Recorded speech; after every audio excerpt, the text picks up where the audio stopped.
Greetings and welcome once again to Roman of the Empire. I am your dying host, Roman, and this week we are talking about the sci-fi classic Forbidden Planet from 1956. This is one of my favorite classic sci-fi films. We were talking about a little bit in the green room before the show. There's really nothing about this movie with one tiny thing, which is even, it's not I don't like it, it's a little wonky. Hello, Sammy. It's a remake of Shakespeare, so it's damn near perfect in execution and really everything about the film. I love the wild sexual harassment of the one woman in the film. That's pretty solid. You don't see that all the time, certainly in modern filmmaking. So I'm heavily approving of that. But before we get rolling into the show this week, let's do our intros around the horn. He is my partner on this channel. He is my wingman. He once stopped me from carpet bombing my own home because he knew I would die and he'd have to take over the show permanently. He is Shieldwall of Dragons. Welcome back, my friend. How are you? Hey, how's it going, everybody? Yeah, I stopped Roman from carpet bombing his house so he didn't have to redo all that concrete. It's so hot. He's been pouring for like the last 100 years. It's a nightmare. Yeah, but this is a great movie. I hadn't seen it in probably 20 years or something because it used to be on TV quite a bit. And then I realized when I saw it, I have never actually seen the whole thing. Like, I maybe missed the beginning or the end or something, or somewhere in the middle. I'd always caught like bits and pieces of it and kind of strung it together in my head. So it was nice to see it. I saw the HD version. Anyways, it's a great movie, and it still holds up for the most part. Right on. Yeah, like I said, I really enjoyed watching it again, and staying awake through it was the best part because drinking does not mix well with sci-fi Shakespeare. Yeah, the biggest thing about this movie is it sets the standard for so many other tropes and other things springboard off of it. Oh yeah, you get some. The Star Trek vibes are heavy and a half. Huge. Yes. Okay, sorry, sending out my my Twitter post because I've been running around like a maniac. He is the meme master of the interweb, using his powers for good instead of evil. He is Jacob Ironside. Welcome back, my friend. How are you? I'm doing well. I'm glad to be here. And if I were mean, I would be. Jacob, you are under attack by the raccoons now. Thank you for freezing on that, though. That's fantastic. She will tell you if this is the way. Books, games, or movies. She is armored up and ready to fight. She is unexpectedly here this week. Untamed Mando. Welcome, Mando. I'm so happy you are here. I'm glad I made it too. So yeah, I'm supposed to be. I have no idea. I was wondering the same thing. Apparently I have been coerced / not coerced because I'm legally not obligated to do anything my friend suggests, even though. Yes, I'm coaching Little League Soccer, and we haven't gotten the practice schedule down yet. Oh. So, guys, when Mando coaches soccer, the balls are made of fire. Yes. I think that's why This is the way. are so hesitant to reach back out to me because they're like, wait a second. She also had what to did you say? specify that it was, the kids' league, because if it was just regular soccer, it'd be the prison league soccer. It would be. It would be. And to help the children learn to run fast, she has a lion chase them. You can dodge a flaming soccer ball. You can anyway. I was telling the parents that we're working on cardio and endurance for 5-year-olds. All right. Well, that's good. Don't go to jail. His beard is at least 2,000 centuries old and boosts his IQ by 500 points. He is Beard of Liberty! Welcome back, my friend. Always good to see you when you're not hunting your neighbors, allegedly. How are you? I'm doing pretty good. And yes, that actually, I didn't actually grow this. This just appeared one day and took over my personality. Turns out, when I was smooth-faced, I hated freedom.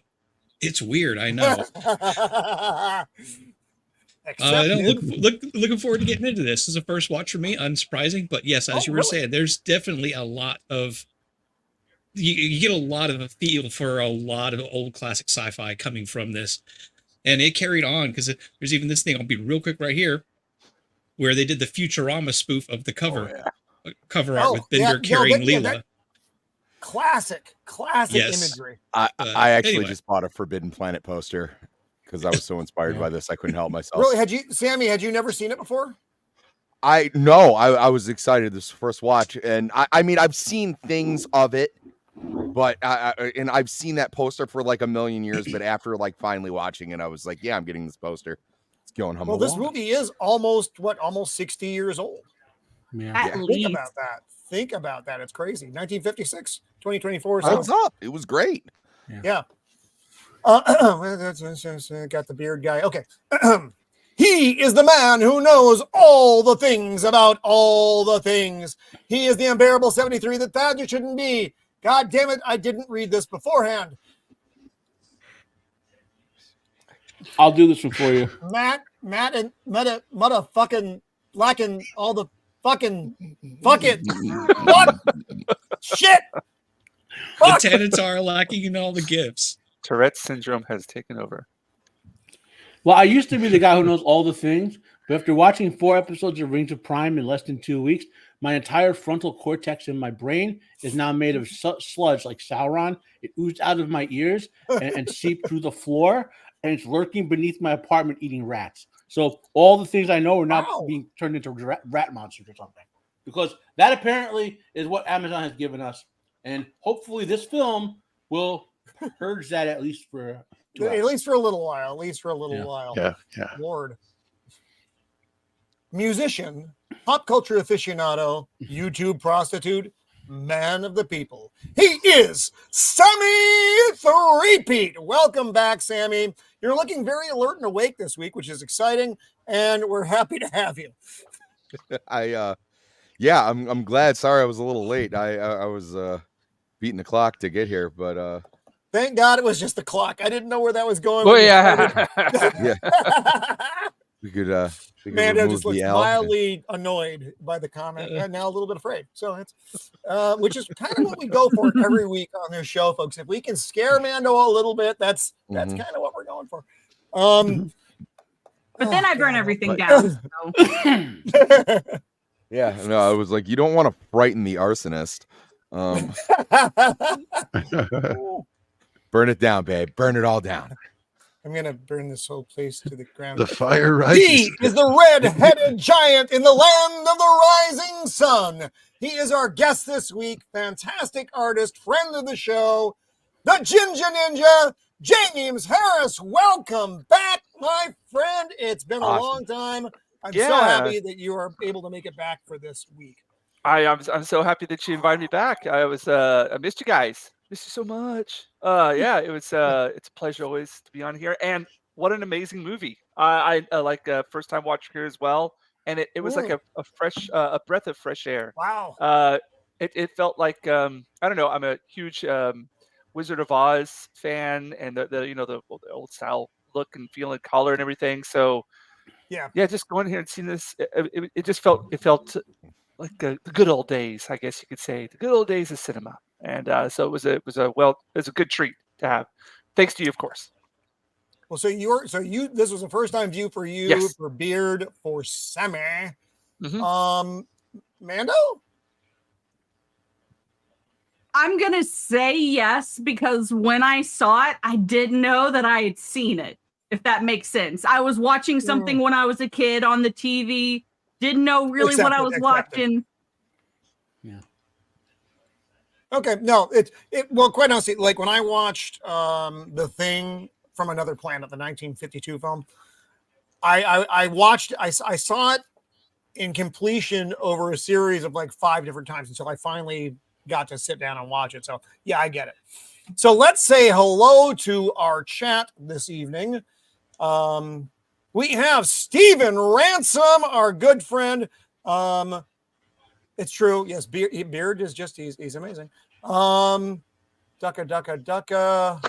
I'm sweating so much.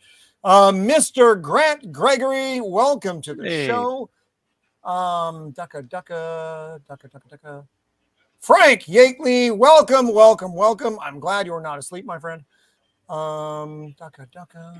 And that is it for the chat thus far. It is a bit of an older film, so I mean, maybe it freaked people out. I don't know.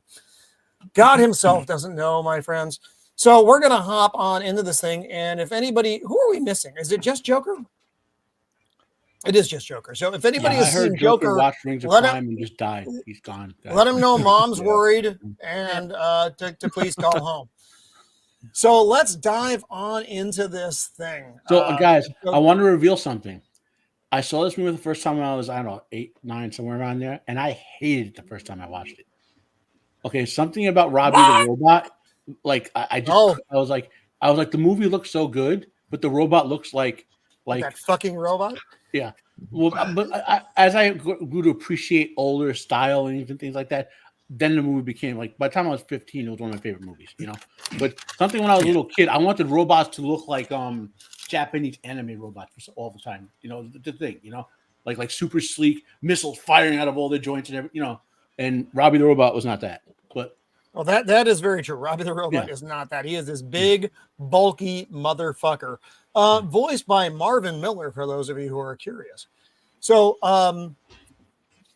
and by the by, this movie, even though it's almost 60 years old, as Roman pointed out, is particularly relevant today because it's about the dangers of artificial intelligence, among other things. That's actually an excellent point, Matt. I didn't even consider that. Yeah.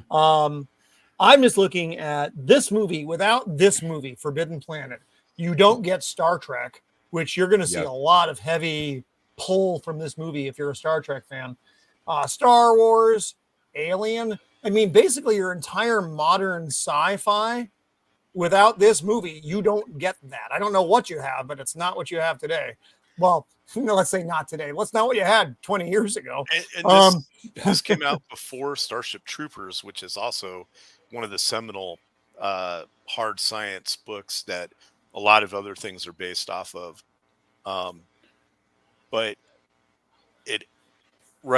Steven's saying Lost in Space, Space 1999. Space 1999. Yeah. Oh no, well, Lost in Space is like a direct. They use the same fucking robot. Danger.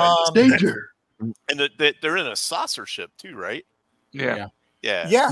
Well, we said introducing Robbie the Robot, which I think is funny. I said the 1950s is in a lot of ways the greatest era of American science fiction. Right. Yeah. You know, post-war, everyone. I don't know. If you look at some of the pulp stories, like the Flash Gordon kind of stuff, it all kind of builds on each other. I don't disagree. I'm just saying it peaked in the 1950s. Right. Yeah, I agree. All these awesome American, like it became its own genre of like American sci-fi. You know. So photographed in Eastman color consultant. We're gonna pause here in the credits, which I seldom do. The color in this movie is so vibrant and spectacular. Roman, it leaps out of your fucking screen. Did you use my version for this? I did. I didn't use your 4K because that kept fucking hanging up. Yeah. So I had to go find the other one. I have the restored, like a clean film, like when they're not just when they put it on a Blu-ray, but they actually cleaned the film and corrected it. Oh yeah, it looked so good. It was just fucking the version I watched was I was like, I think it probably looked better than when it was first shown in a theater. Yeah, probably. I would argue. I mean, it was just, it's so clean, like I said, and just the colors just are like. But that's the other thing about those the color effects from like the 50s, or the late 40s. Look at Wizard of Oz, how bright and vibrant it all was. Yes. Yeah. It's not that sepia shit, which is all you get out of modern Look, fucking films. That's an interesting. So I want to talk about this for sorry. 1 second as well. It says electronic tonalities by Lewis and Baby Baron. So it's funny. So that's all the music that's in it, and the Musicians Guild, the union, was pissed because they weren't members, but that's all that they use in this movie is this kind of weird whoa, Yeah. Oh, shit in the yeah. background. Yep. It helps so much too. It just adds, Well- it adds so much atmosphere. Costumes. Fuck, we can even talk about costumes. It's Walter Plunkett, which is a stupid name, Yeah. but whatever.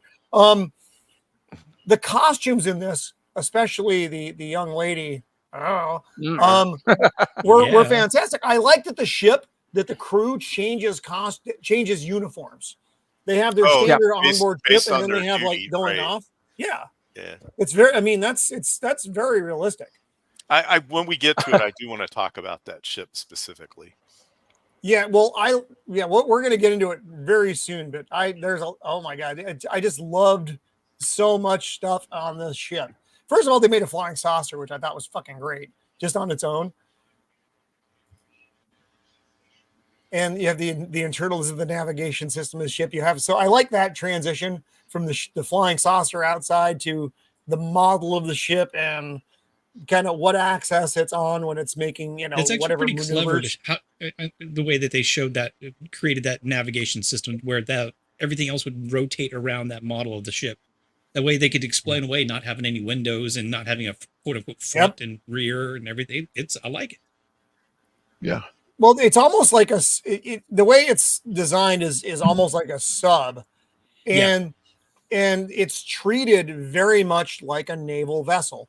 Everybody, I mean, the ranks, they have a chief, which made me happy, working in engineering. But that's where you see a lot of the Star Trek stuff. You have the skipper, you have the XO, you have your JOs wandering around doing bullshit. You have your regular crewmen, but you still have a chief. And you have a cook. The cook is maybe my favorite character. Yeah. And a lot of people, a lot of the actors on here are, they served in World War II or Korea. So funny that you should mention the submarine thing, because the characters behaved like men trapped on a submarine for 6 months and exposed to a beautiful woman for the first time in 6 months. Yeah. Oh my God. Yeah. They were in space. Yeah, he even yells about it. Yeah. Windows, we don't need no stinking windows. Thank you, Gavin, for that comment. That is hilarious. Which I think is good acting, by the way, that they said, okay, obviously beautiful. There's no contesting that. But they were like, okay, we got to like leer a little because we've been trapped in space for like a year. So they're approaching, I forget what the name of the planet is, but it's, so what, here's the name of their ship, the name. It's, is it Altair 4? It's the same name as the Altair woman, 4. actually, as the girl, as the daughter. It's Altera? Altair 4, which is also in they used in Star Trek a lot. Not surprising. Also, it's the 23rd century. That's when Star Trek happens. The ship, the United Planets, instead of United Federation, it's United Planets cruiser C-57D. So it doesn't have like a clever name like Enterprise, but the same kind of vibe is there. By the way, I love along the lines of them being so like naval oriented and like all the ranks and everything. I like the fact that they've got that stereotypical old striped undershirt without actually making it striped. They've made it 3-dimensional, so it still kind of feels like it, like that old like kind of naval uniform thing. Oh, so they're approaching the planet, and the plot here is it was filmed. Thank you, Pops. By the way, there was the group of scientists who landed on Altera 20 years ago, and they haven't had contact since. So they're going to see what's going on with those scientists. That's their mission right now. Altair is a real star. It's one of the 10 brightest stars in our sky, maybe 20, somewhere in there. And it's about 20 or 25 light years away from the sun now. I'm trying to remember. Hello, Zax. So we got Zax, Pops, and Mama Bear out there, as well as our good friend Left Eye Ego. Hello, my friends. Always good to see you out there. My sweat is clouding my eyes right now. So they're getting ready to come out of their faster than light speed. They have what they're going to step into is called like a de-acceleration. I don't know. What it looks like is the fucking transporter, but it's something to protect them while they're coming out of hyperspace. Either that or. So check this out. Look at it now. Look at it. There's the cook standing on the end. So they stand on these little pads, and then you have this. They're doing that so they don't become jelly on the wall. Yes, it's probably 100% right. Like an inertial dampener type thing that keeps them from. But you know where Star Trek got its fucking transporters from. Yeah. Oh, yeah. So I love the change in lighting around the ship, and then you're back to normal, and then they come out of it, and then they're all like, "Whoa, fuck!" I thought that was interesting that they actually show signs that they did feel something while they were in there. Except for the there's a lot of places where they have Oh, I'm sorry. I just said I love that the cook comes out of cryo freeze and he's still got his apron and his hat on. Right? Consistency.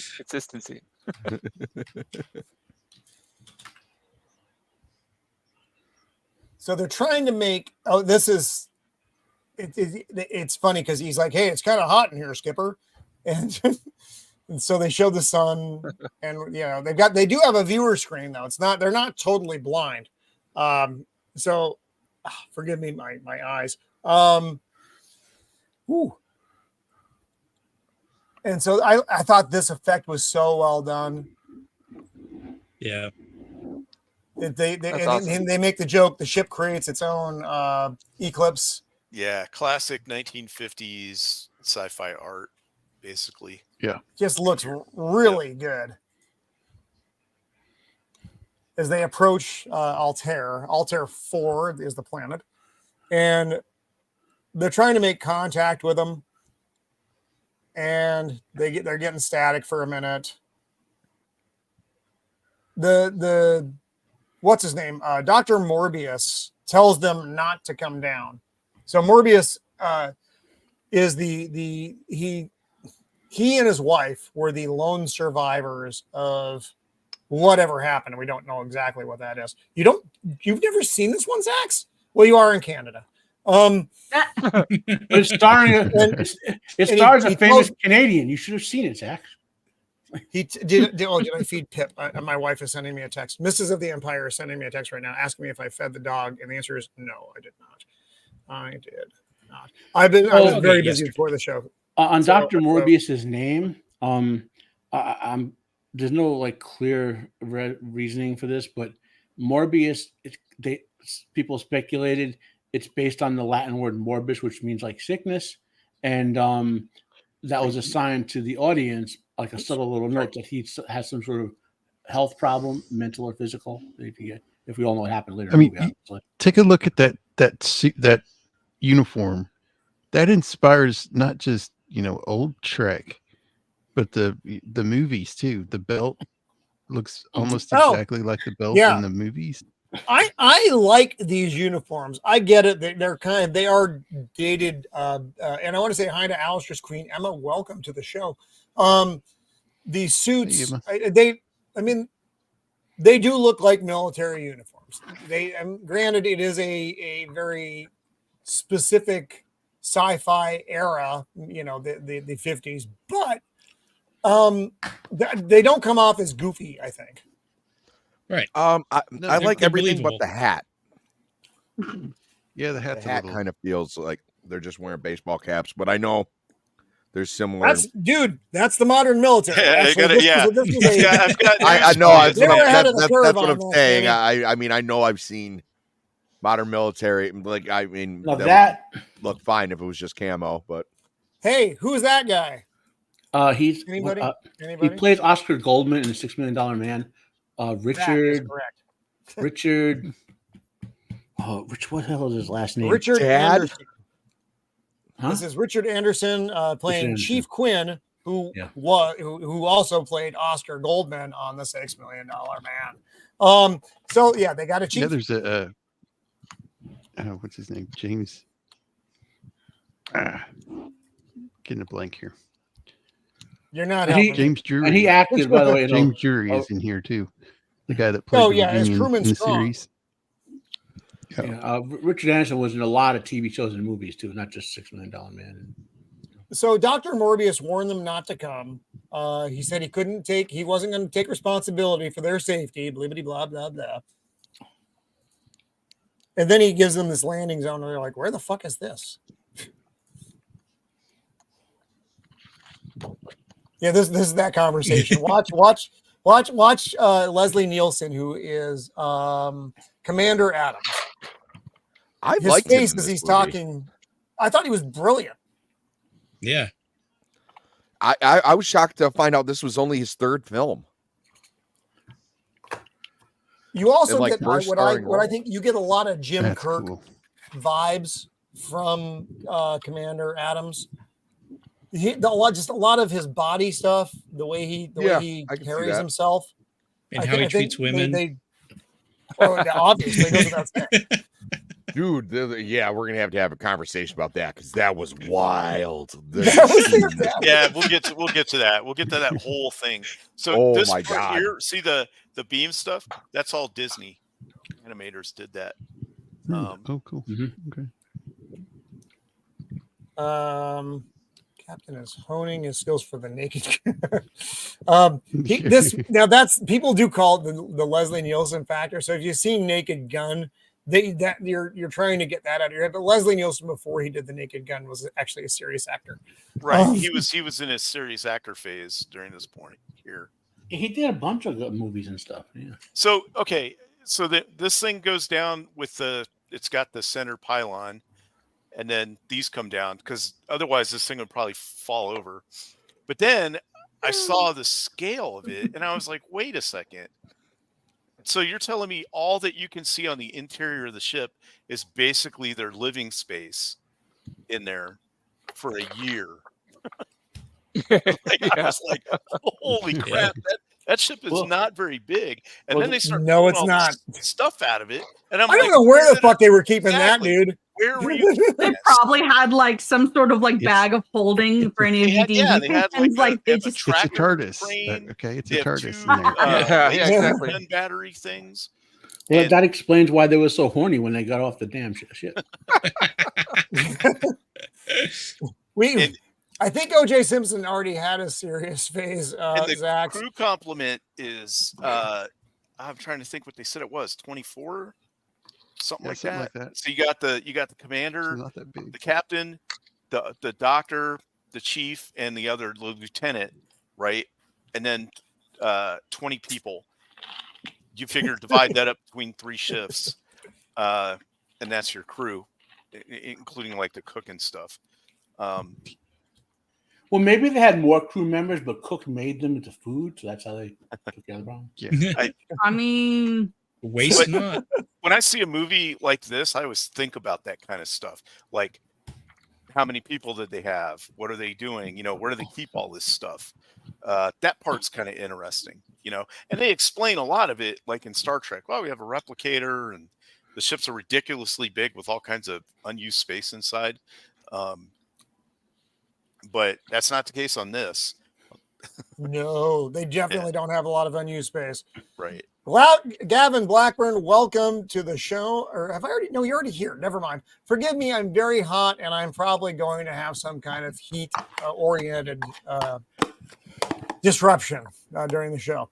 Somebody's going to have to clip Roman saying, "I'm very hot." Speaking of, forgive me, I am hot and sassy. Of his point that he just made about the ships being bigger, that's also my big pet peeve in video games. So you get in the inside of a ship, specifically like from Mass Effect, when the Normandy would land, and I'm talking about in Andromeda. Anyway, when the ship landed, it needed to be like 6 times bigger than it was. It was freaking too small. And I don't know. It's a pet peeve of mine.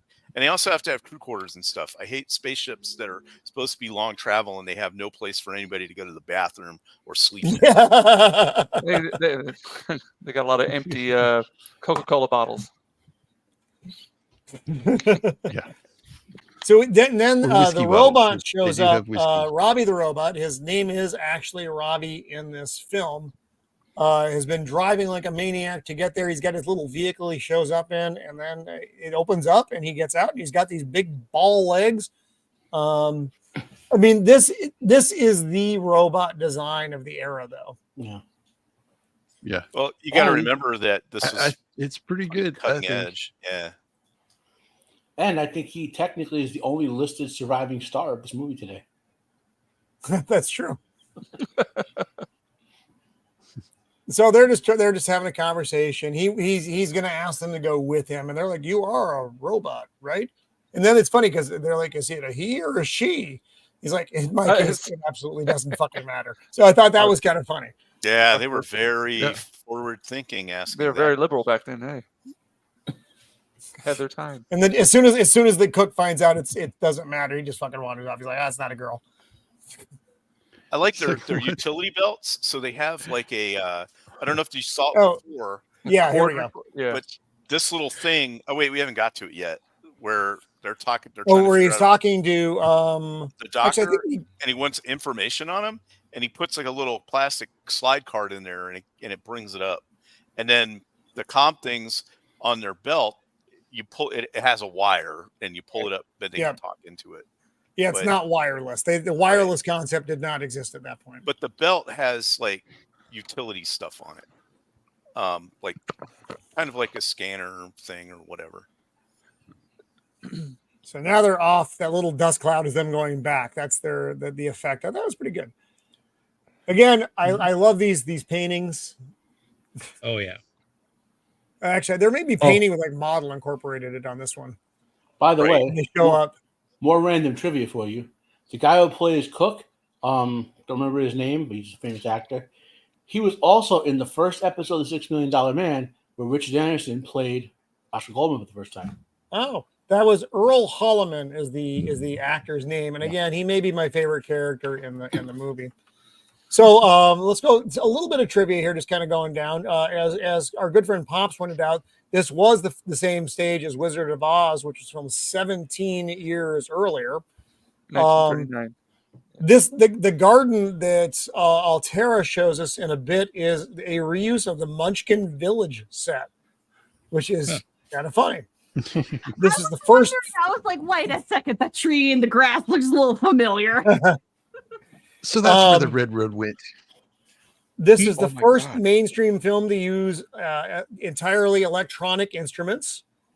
And the reaction from the preview audience to the movie when it was released was so positive they didn't do any changes to it. What was the Rotten Tomato score like back then? They didn't have that because they were regular people who didn't depend on the internet to tell them what to like. So I love this. Dr. Morbius is hanging out like a shadow, just waiting for them to show up. Look at that stance. So Dr. Morbius, Walter Pidgeon plays Dr. Morbius. Walter Careful, he's a Pidgeon, vampire. if you remember the movie Voyage to the Bottom of the Sea that spun off into the TV show, he was in the movie as one of the 2 or 3 main characters. So he basically just wants to get them the fuck away from here. That's his like whole goal for the first bit of meeting them. It's hilarious. It's good that you gentlemen came to the planet. Please fucking leave. And he's right, by the way. He's right. We're going to be making comparisons this entire show because it's so many things about this reminds us of so many other things because just that influential. Like I was immediately reminded of the Star Trek Next Generation episode where they go to the planet and it's just a husband and wife on the entire planet. He basically is spending the entire episode telling them they need to leave. That's a great episode. Yeah. His name is Kevin and what was her name? Yeah. But yeah, there's that. And also I'm getting kind of maybe ironically, because later on we find out we have a problem with Morbius's id is him living alone on this kind of vibrant planet reminds me a lot of Ego have his house Oh, kind of in the middle of nowhere in Guardians of the Galaxy too. Yeah. So yeah, I don't know. I'm gonna have to like keep my mouth shut. Otherwise, I'm just gonna be like, oh, it's like this. Oh, it's like this every 2 minutes. You know, you're right. There's a lot of it's like this. You're right. Similar type of things, you know. But here's the real I question: mean, how they all is it probably like? copied. How's it like Naruto? That's the real question. Yeah. We'll find Actually, something. there are aliens from outer space that do invade the Naruto world. So That's true. Stop it, Mando. So well, the so does kind of look like Shikaku. It's the one tail. Yeah. There you go. Fish. So our landing party, effectively, what our landing party is, not unlike Star Trek, it's the commander Adams, Leslie Nielsen, the Doc Ostro, and Lieutenant Fairman is played by Jack Kelly. But here, it actually makes sense for them to go. Right. Well, they're already on the planet. Exactly. And it's like a diplomatic thing. So you're not going to send a bunch of red shirts to deal with this guy. You know what I mean? So, you know, so they're having. If he didn't have a daughter, they would have just left. Yeah, probably. Yeah, no way, dude. This is all very interesting, Doctor, but fuck it, let's go. And also, if their daughter didn't look like Anne Francis, they would have. Yes. Oh my I thought she had some Juliette Lewis vibes to her. I don't know what you guys did. You see that? No? I could feel that. Yeah, for sure. I got the trivia drop for the daughter for you, which you'll never expect. Hey, is this scene here where he's explaining how the Robbie the made replicator food and all that? Is this the first type of replicator seen in science fiction, or I believe it is? Or on, if there's on another film? one, I'm How not about aware that? of it. I'm pretty sure somebody had already come up with it before in a book somewhere. So they're having the lunch, and they ask, "Well, where did all this food come from?" And Morbius explains, "Well, all I had to do is give Robbie a sample of human food, and he can manufacture any type of human food after that." So the replicator from Star Trek, as Shieldwall was saying, is definitely a derivative of this. Oh, look what we got going on! Nice. Nice. This one's gonna be the first time that I've done this on. Well, actually, no, I take that back. I can't find just one scene that I want to do because I want to put so many of these iconic images in here. So I'm gonna do like a collage of many different things. Oh, so right I on. reference photos Nice. up here. Yeah. Oh, I'll cool, show it. dude. Yeah, I really like this scene right here where he's. Well, we'll get to that later on. Yes, we will. Yes, we will. The thing that got me Cool. about her was her eyes. Oh, yeah. How blue they were, you know, and also some of the clothes she wears. eyes. Yeah, She had eyes. but I mean, she has the quintessential 1950s figure, you know. No, yeah, she does. And back then they really knew how to accent things on the ladies. Well, by I mean, I know we're joking about, but by modern standards, she's dressed how a woman normally dressed now when they're young and attractive. You know what I mean? It's like, Oh yeah, but Yeah, what she was wearing here though when she first shows up is scandalous at the time. Yeah. Yeah, Oh, kind yeah. of. Unless you're like at the beach or something. Right. Yeah. So this is where they introduce it's a basically a disintegrator beam for the trash. Yeah, And this is these guys also have, where they like laser weapons and stuff. Why they should have already had something like that. well, I don't know that the Doc did though. Oh, so this is important to point out about, or not the Doc. Well, I guess he is Morbius. He is not an engineer. He is not, that Oh, kind he's of like a scientist. philosopher or something, right? He's a linguist. Yeah. He's a that's it. linguist. he's a philologist. which That's is a what weird word. That's what J.R.R. Tolkien was. He was a philologist. They study ancient and obscure languages and history related to them and all that sort of stuff and do translation. With a minor in robotology. Well, I mean, he got the super intelligence boost from the machines. That's why he can make all this stuff. And so this is where he shows them Robbie's basically his total obedience. So you could see that the thing gets disintegrated, and the Doc's like, "Yeah, he'll do whatever I tell him to." He's like, "Stick your arm in there," and he's gonna do it. And the Doc's like, "No, stop." And then this is where he demonstrates, and this is where what are the Asimov's rule for robotics or something? What is it called? Something around that way, anyway. Well, the Asimov has 4. The 3 rules. Technically, there's 4 of them, but yeah, the Asimov's laws are robotic.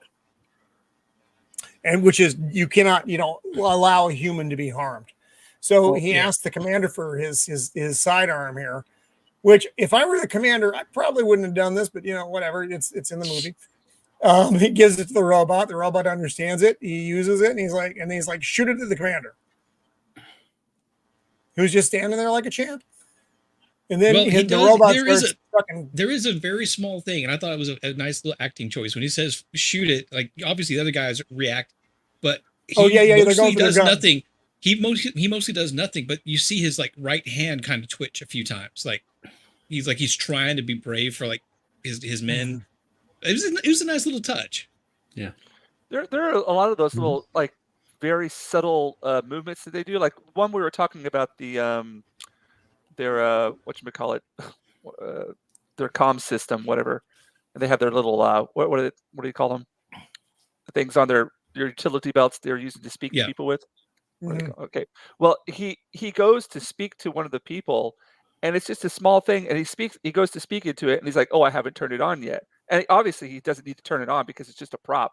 But then he presses it to turn it on to speak to him. It's like that's a really nice little subtlety there. You know what I mean? It just shows like human error. I really like that.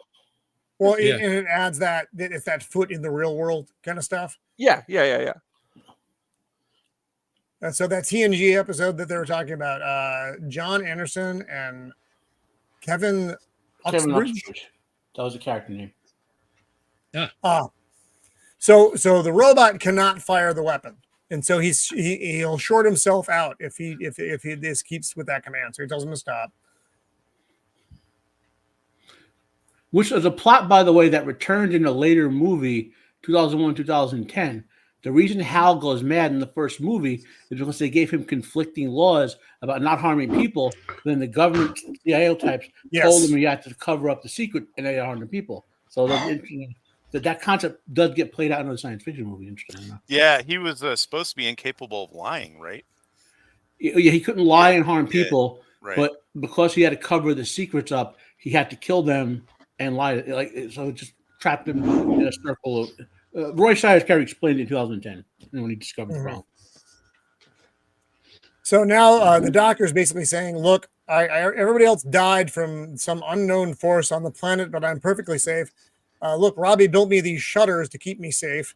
And he says a command and all these metal doors drop down.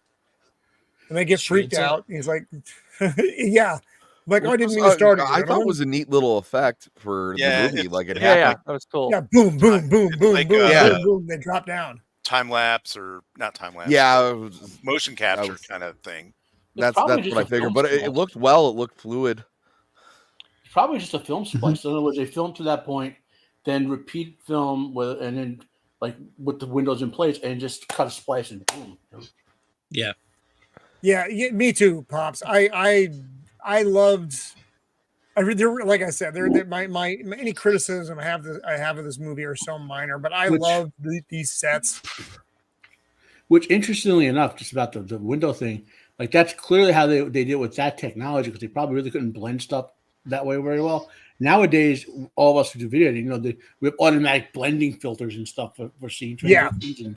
And, Yeah, but look at all that furniture. All of that was like cutting edge, avant-garde, French, weird stuff. Yeah, you would see in at the time it was very modern. And that couch those guys were sitting on, that material that's got like the shiny thread in it or whatever, like golden thread woven into it. That was space furniture. Yeah. He's got like what is that? Plastic sections behind him. So that was a big thing. Yeah, that's a big deal. That's so weird.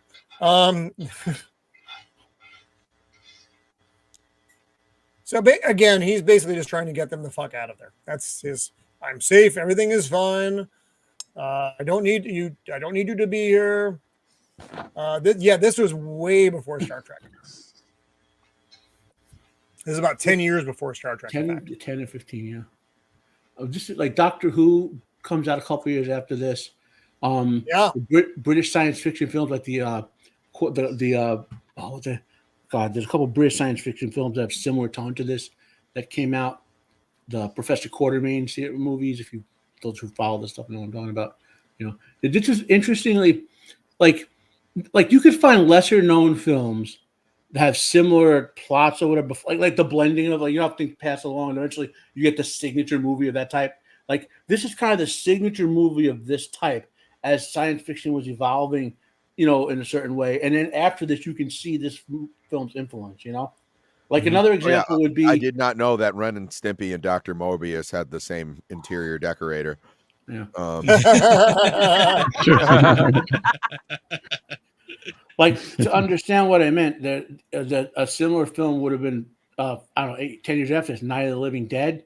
Like there were zombie films for decades before that, but once Night of the Living Dead came out, it codified them in all future zombie films. Well, that type of zombie. So that was zombies in like a voodoo sense. That wasn't zombies as in the flesh-eating ghoul we know today, right? You can find some films with some of that, but they still really? Supernatural claws, but they were flesh eaters. Like they wasn't necessarily all associated with voodoo. There's a lot of obscure films out there, man. I every time I find more like Jacob and I go over filmographies on my show on Fridays, and some of those guys we talk about, Jacob, will look back and they've been doing films from like the 20s and whatever with all these obscure silent science horror films or whatever. You know what I mean? There's just so many movies and TV shows out there. Like, what was I joking about with the book on Awakenings on the Jacob show? Like, it's going to take me 640 years to read my book list. It's going to take me 10,000 to see all the movies and TV shows that I really still want to see out there. And so I have to put my head in the jar and put on Robbie the Robot bot, So. I'm sorry, Matt. Roman advanced the slide and everybody stopped listening. So I did want to. I'm just going to say this. Gene Roddenberry. Go ahead. He needs to get her to Earth as soon as possible.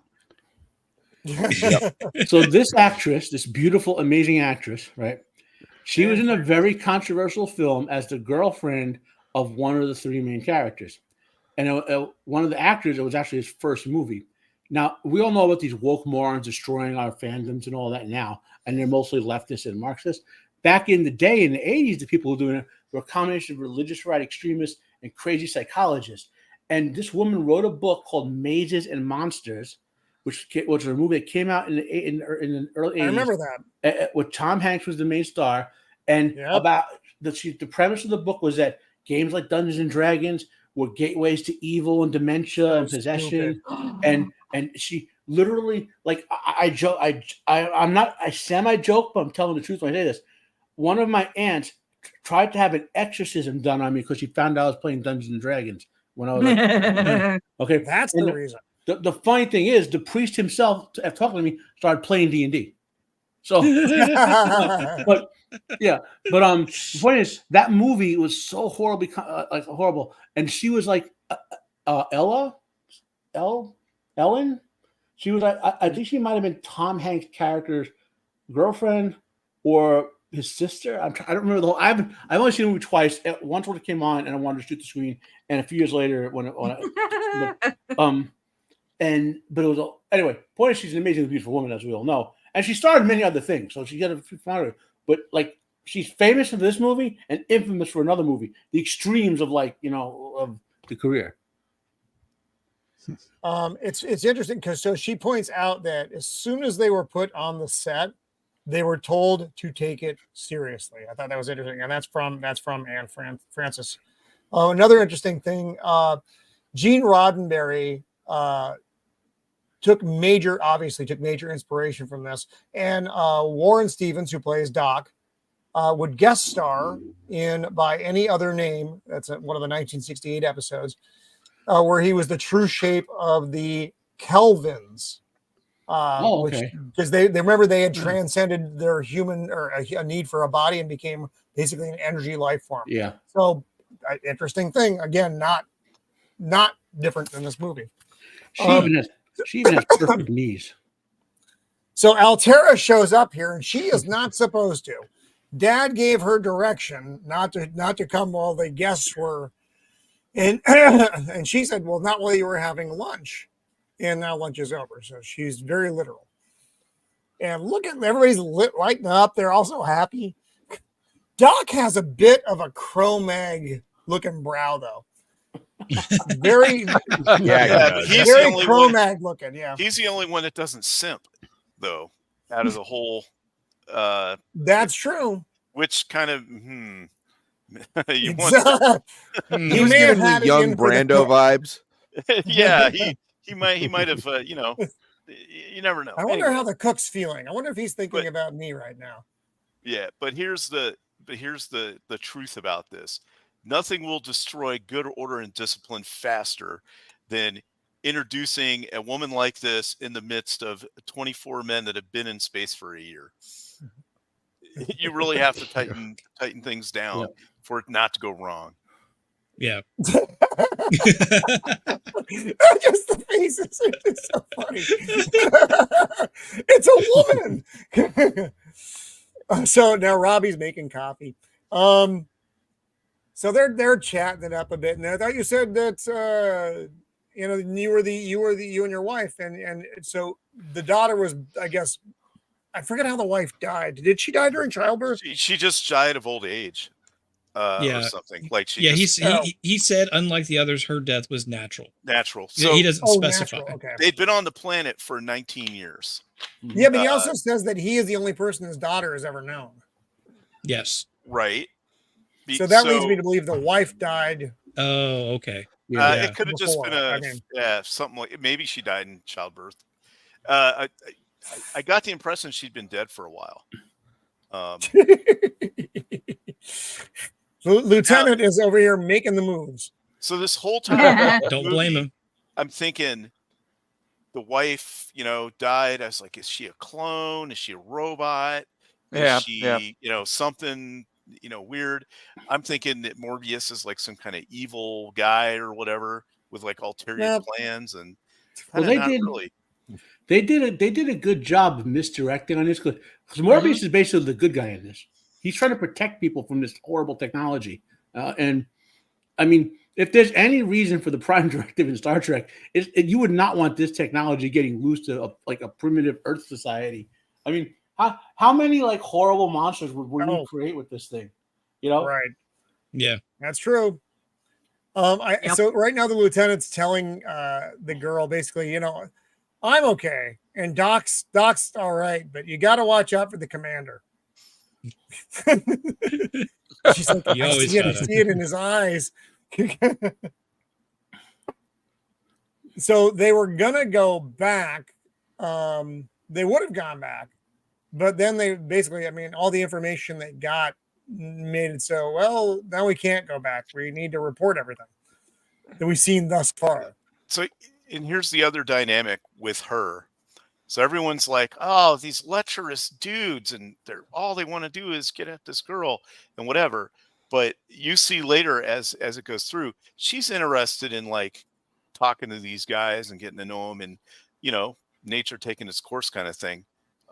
So she's innocent in the fact that she doesn't know anything, but she's not bereft of desire. How about that? So this is actually more to Shieldwall's point. So she's saying they're like, hey, going back to Earth, and she's like, why would I do that? I have you, Father, and I have all my friends. And they're like, your friends? What are you talking about? And then we get this interesting scene of her going out into her garden, which, as we stated earlier, is a reuse of the Munchkins set from Wizard of Oz, which is interesting. So here she's got deer hanging out with her. This is her Disney princess moment. Yeah. Yes. Yeah. Snow White. I feel like she should have just started like doing what all of the Disney princesses at this time is just like the ambiotic, like yeah. And the so this was an interesting little tidbit too. The tiger and the girl were never actually on the same time. You could see the colors change. There was one brief almost transparent. Yes. Yeah.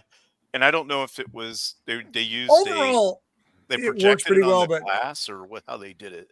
I think they just filmed at different times. Okay. Yeah, so I think it was just cameras in just exactly the same spot.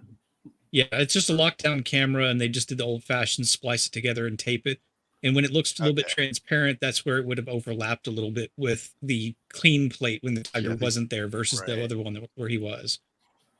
It still looked good. Yeah, they didn't want to have it. They didn't want to have another tiger on set. Can't imagine why. Oh, I got you there. Oh, so she says hi to the crew. Oh, he's doing a visual. That's right. I forgot. His little device also can let them see everything that's going on. So like a I want to show you off to my crew. It's for morale reasons. Yeah, why is he doing that? The fact that there's a woman there, she shouldn't even. Nah, he shouldn't be doing any of that. This guy's insane.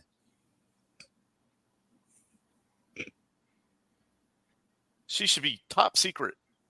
No one should even know she exists. So this is he's talking about where everybody else from the landing party ended up. This is the big grave site here on Altair. Again, I love the map painting. I think it's really, really nice. Yeah, the purple trees and everything. It looks really good. So the more and more I watch this movie, it's probably about 10, maybe 8-10 times I've seen it since I watched it as a kid. I get more and more impressed by the writers. And you know how sometimes you look at it and you wonder, did they actually include that for a reason? Like I mentioned, Dr. Morbius' name being maybe derived from the Latin word for sickness, right? Well, you saw her standing next to a tiger, right? There's a famous story, also called The Lady or the Tiger, from like the 1800s or something.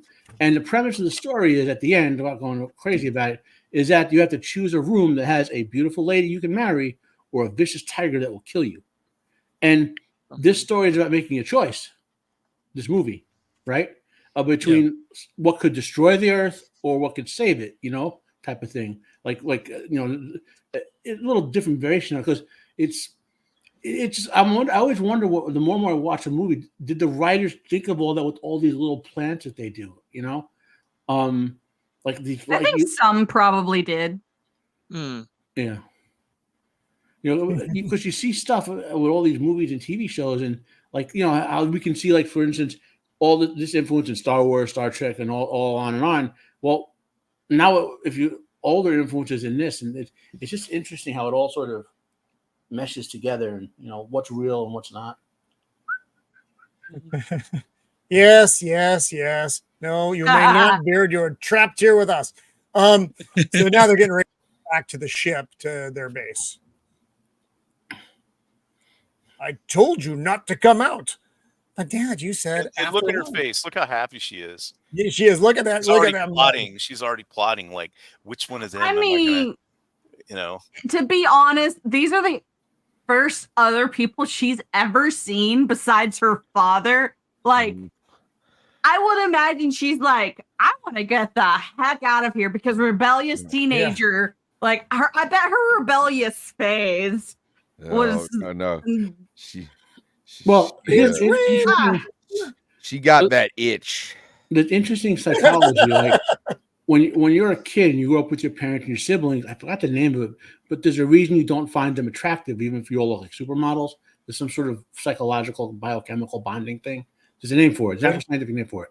And so she would have that with her dad, right? And then unless she has like stud statues around, she would never have seen a man she found attractive until they showed up. So full hormonal explosion, like a bunch of relatively good-looking dudes walk in uniforms, and this girl is, what is she, 20 or whatever, never seen them, didn't even know that a man could be attractive, right? So, and then boom, As far as I can tell, she's been dating the tiger. So the ship itself is supposed to be about 170 feet in width. It's a circle, so that's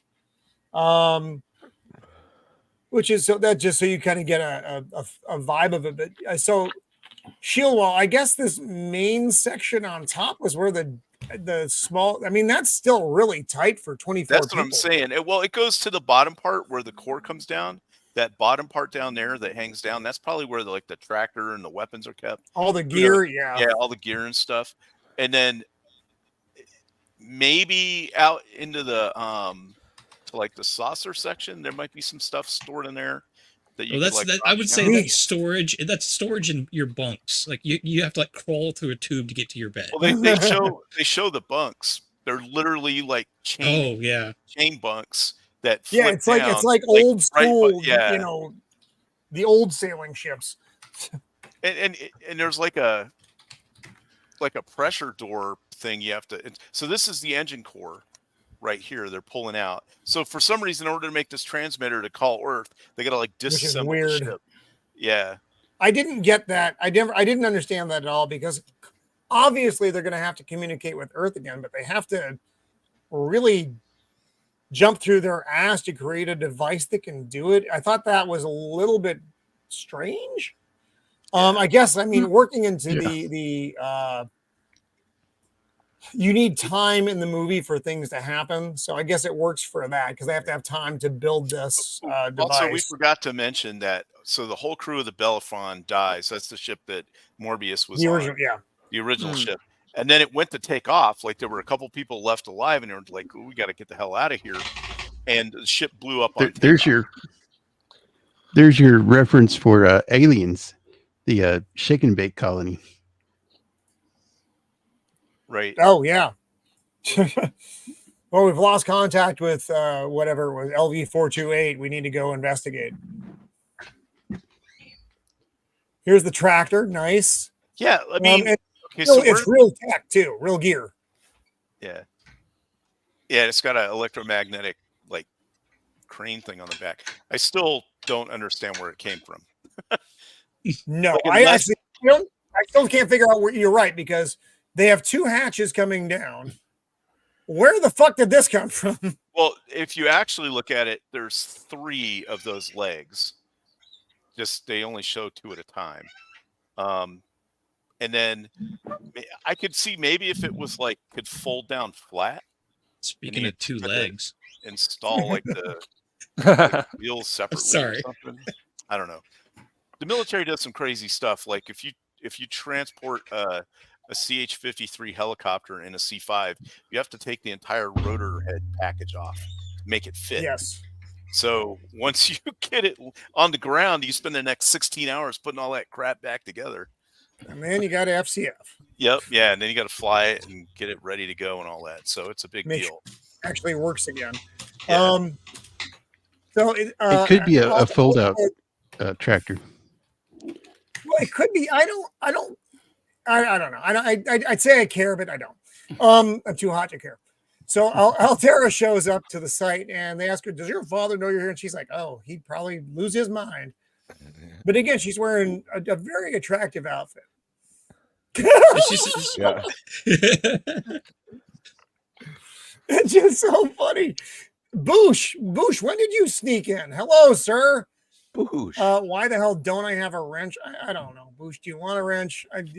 Although it's because you dodged it. Boosh. In the story, you can dodge a wrench. You can dodge. She had no idea that she was that attractive. Like, she might have knew she was healthy or whatever, but she's had no physical responses to say, "Oh my God, you're hot as hell." You know? Yeah. Well, also, this is a boost to her ego. She understands that the men folk are looking at her, and she's like, "I like this attention. This is very different attention than what I'm used to. I want more of this." Yeah, the tiger doesn't look at me that way, and if he does, run. Wait. I love the lieutenant's just all over this. This is Lieutenant Fairman. So everybody else over here working their asses off trying to get this freaking the core out so they can make this transmission device. And this is like one of the few just straight up done for humor things in the movie. The cook's hanging out, just kind of fucking off and not really being much help. And he's wearing a belt that has metal on it. And the skipper's like, he signals to the magnet, and he just zaps him, and he gets stuck to the magnet. Kind of funny. He's like, "So long, Cookie." Technically, don't do that to the person who's going to cook your food. They're the ones that's going to spit in it. You treat them well. If that belt were all made of metal, it should have cut him in half. Just ripped it right through. Mm-hmm. So here's all the parts of the ship. They literally dissected the ship. The ship cannot fly right now because they've got all the parts here to make this transmitter. And here we look at we talked about different uniforms before. So the chief is the one, Oscar Goldman, is wearing kind of like a coveralls type thing with the short sleeves going on right now. We can rebuild the ship. We can make it faster, stronger. So the cook wanders off. This is fucking hilarious. Hanging out with the robot. He's like, so you can make anything out of some molecules, right? He's like, hey, can you make bourbon? And he's got just a little bit left in his bottle. And he's like, can you make this? And the robot grabs it and he drinks like the whole thing, which is funny. And he's like, what was it? He like, how much did he make? 40 gallons or 60, 60 gallons? Would you? Yeah. 60 Would gallons. that be enough? And that also shows a bit of a plot hole in the movie, though. One of the few flaws. Like, why didn't have the robot build them another transmitter? Right? I was wondering the same thing. I'm like, wait a second. This robot can build anything and everything. Yeah. Why aren't you building another ship? Why aren't, like, that was my whole thing. It's like, why don't you build another ship to escape? You know, Maybe because they don't want to leave. That's why. Right. Because Morbius wants to protect the universe from this thing. Like, he does, this is. Right. But like early on, like when you're thinking about it, it's like, I wonder, I mean, think how much we would mess the world up if any one of us just found a las gun from Dune and pulled the trigger. You would kill people like 100 miles away. Just like, you know what I mean? This superpower technology in the hands of like simple chimps like us would not end well. And here we have the lieutenant. The other reason they might not have thought of having it made is because it was such a new technology and they only showed it to him once. It like didn't occur to him. Yeah. Well, that's true. That's also not a major plot flaw. It's just hello, cannoli. Yeah. Oof. So again, we have the lieutenant making the moves here, and he's talking about how kissing is good for you, sir. What? Yeah, show James's art. Oh, wow. There we go. Coming to life, my friend. It's and behind me, I can hear my action figures falling because of the heat, and that is not making me very happy right now because that's just shit I'm going to have to clean up after the show. Falling or melting? The knees, the knee joints are made of a different material. They're more rubber than plastic, so they get real wobbly in this in the extreme heat. Yeah. So they're just dropping like flies back there and knocking over everything. And I'm going to kill myself after the show. So, kissing is good for you. That's what this scene is about. And she's like, I don't feel anything. Try it again. She's like, nope. One more time. She's like, maybe that time. I don't know. So is she actually just that innocent and not knowing, or is she manipulating him more than he's manipulating her? I would say yes. And look at the look on the other actor's face, like he's acting like you moron. You looking at the guy. Yeah. And if you're really having a bad day, wait till I teach you about blowjobs. Morbius would be like, not part of the movie. In my head it is. But he can't kill my daughter's virtue, and Robbie just kills them all. So the skipper shows up and he's like, dude, you need to get back to whatever the fuck you're supposed to be doing. And then he yells at her. She's like, how do you expect them to act? Look at you all dressed like you're how you are. And she's like, I don't know what you freaking mean, bro. This is all I've ever known. I like these clothes. He's like, look at you. Look at you. How dare you look hot? Cover up. You dress more like an Amish woman. Come on. You know how hard my erection is right now. Shame on you. All right. Gotta have your show time code for that. Dude, he checked her out. I was like, but like he had a valid point. I was like, he's like, we got stuff to do. You're coming in. You're a distraction. Like a hussy. Which she wouldn't even know what that means. I know. So maybe back on Earth, all the women wear flumpy dresses and uniforms now. So that's why they've never actually. Yeah, I know they all dress like it's the what's the show that liberals always say the future is going to be. Oh, the something wife. The housemaid or the Handmaid's Oh, Tale. Jesus. handmaid. Yeah, Handmaid's that's Tale. exactly Handmaid's what Tale. we're doing. Although her Mhm. dress is actually more reminiscent of the length of the skirt in the original Star Trek series. Yeah. Yes. Yeah. Which some of the men wore. That's what he's thinking right now. She told him how the commander blew up, and he's like, "Oh boy, he's making the moves." But that didn't go over too well, Beard. Oh, when I they know. introduced that on TNG. I know. Yeah. Oh, And you know what? Just like on Earth, she's like, I want to date the one who treats me like shit. yeah. Bad guy. I could fix him. But Yeah. one thing Why about do you those yell at uniforms, me? I want to Beard, make him like me.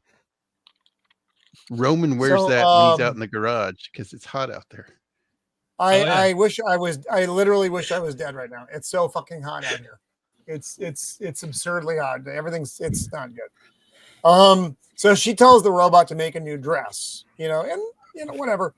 Now, admittedly, her styles are more like avant-garde styles of the era.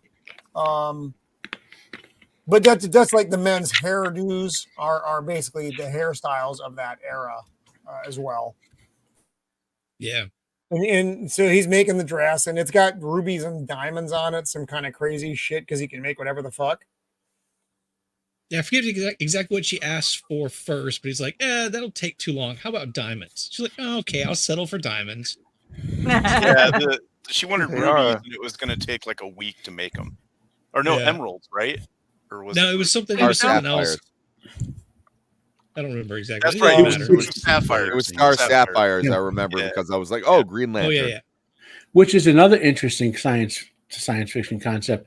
That one, like right now, we live in what's called a scarcity-based economy. All of our kinds of economies are. Well, if and when we ever develop any sort of replication technology, scarcity, that's one of the two things that completely eliminates scarcity, and the whole economy just was based on if there's nothing is rare, No, true. Mhm. This shot looks really good. It's a partial set and partial matte painting, but I think it looks fantastic. Mhm. Mhm. Especially for that time. And there's a space truck. So they're all on guard duty right now, keeping an eye on things. And this is where the guy's like, "Hey, I thought I heard like breathing," but they don't see anything. The projection is not very strong right now. It's not. I Super thought I strong heard anymore. breathing. Dude, that wasn't me. You know I don't breathe. So something's going up the stairs, and then something. This is the sleeping quarters they were talking about. This is fucking stupid. This is crazy. This is actually worse than we have it now in a regular. Literally an open ship. bay. Like that's the Yeah, I mean, the yes. whole crew compartment is one giant room. Maybe there's partition for the bathrooms and stuff and the showers, but like they'd have to I have hope a so. laundry. They'd have to have a bunch of stuff to make this viable. And they're only like a step away from the control room. And literally the way you get into this hatch thing is like it's gonna hit this dude's Through butt. their sleeping quarters. Yeah. I mean, look, even if So there the- is a partition for the bathroom, every time somebody takes a shit, the entire control room just stinks. And everybody knows you can't hide it. Oh. Cookie, what did you make? So the hatch opens, the hatch closes. This guy's like, I don't know what that was. I'm so tired. Yeah. Please, Cookie please let me Cookie die. makes beans for dinner and the whole compartment. Ooh. Oops. So if you go back Sabotage just got- one- What's that? if you go Showboat? back just one slide. See that? That's like a crane or something, isn't it? This arm? Oh, the little arm thing? I Yeah, don't know. like It lifts moved. stuff out of the hatch. It looks. I'm guessing it's a magnetic crane lifter thingy Right. to the plate at the end. I'm just And you can interested see that in- they put it in there. And just on the left, you can see the room that they had for the deceleration. So it's all like right there. So these guys are all in trouble because something got in and sabotaged the ship. I think this was a bit of an I don't know why overkill. I don't know why they got after the guy that was asleep. I mean, he wouldn't Right? on Well, watch duty. Yeah, they got no space pay for a month or some fucked up thing. It's like, dude. Hopefully he reversed this decision. What were they going to spend it on? Maybe this wasn't the Yeah, what first. they're gonna spend. Maybe this Because of wasn't your the first affiliate, time man? they've done something like that. Maybe these guys have a pattern. Let's give them some credit. Yes. Because of your failure, unlike the rest of the crew, you will not be allowed to hit on the space woman. No space woman for you. But Captain, they're like, fuck, dude, really? All right. Kinda fucked Those up. are the no space woman faces. So one of the coils got fucked up, and the engineer's saying, and he's like, well, how long will it take? He's like, well, it's impossible. So he's like, so actually, how long? So again, you get Scotty here, the early version. He's like, about 2 days. And then you get the smile. Yeah. When you're an engineer, always under promise so that you can over deliver. That's impossible. Yes. And in the back of your mind, you're thinking, I can do this in an afternoon, but I'm not going to say that. How am I going to maintain my reputation as a medical worker? Here's that fucking thing that I don't know where it came from. The truck. They're gonna borrow because they want to go visit Morbius because they just got attacked. You don't understand. She's really hot. Now they got like different hats on, and they do. So they, yeah. Yeah, so it's weird that they do have the different the different hats. I mean, in the Navy, the Navy has like 5 fucking different hats. It's fucking retarded.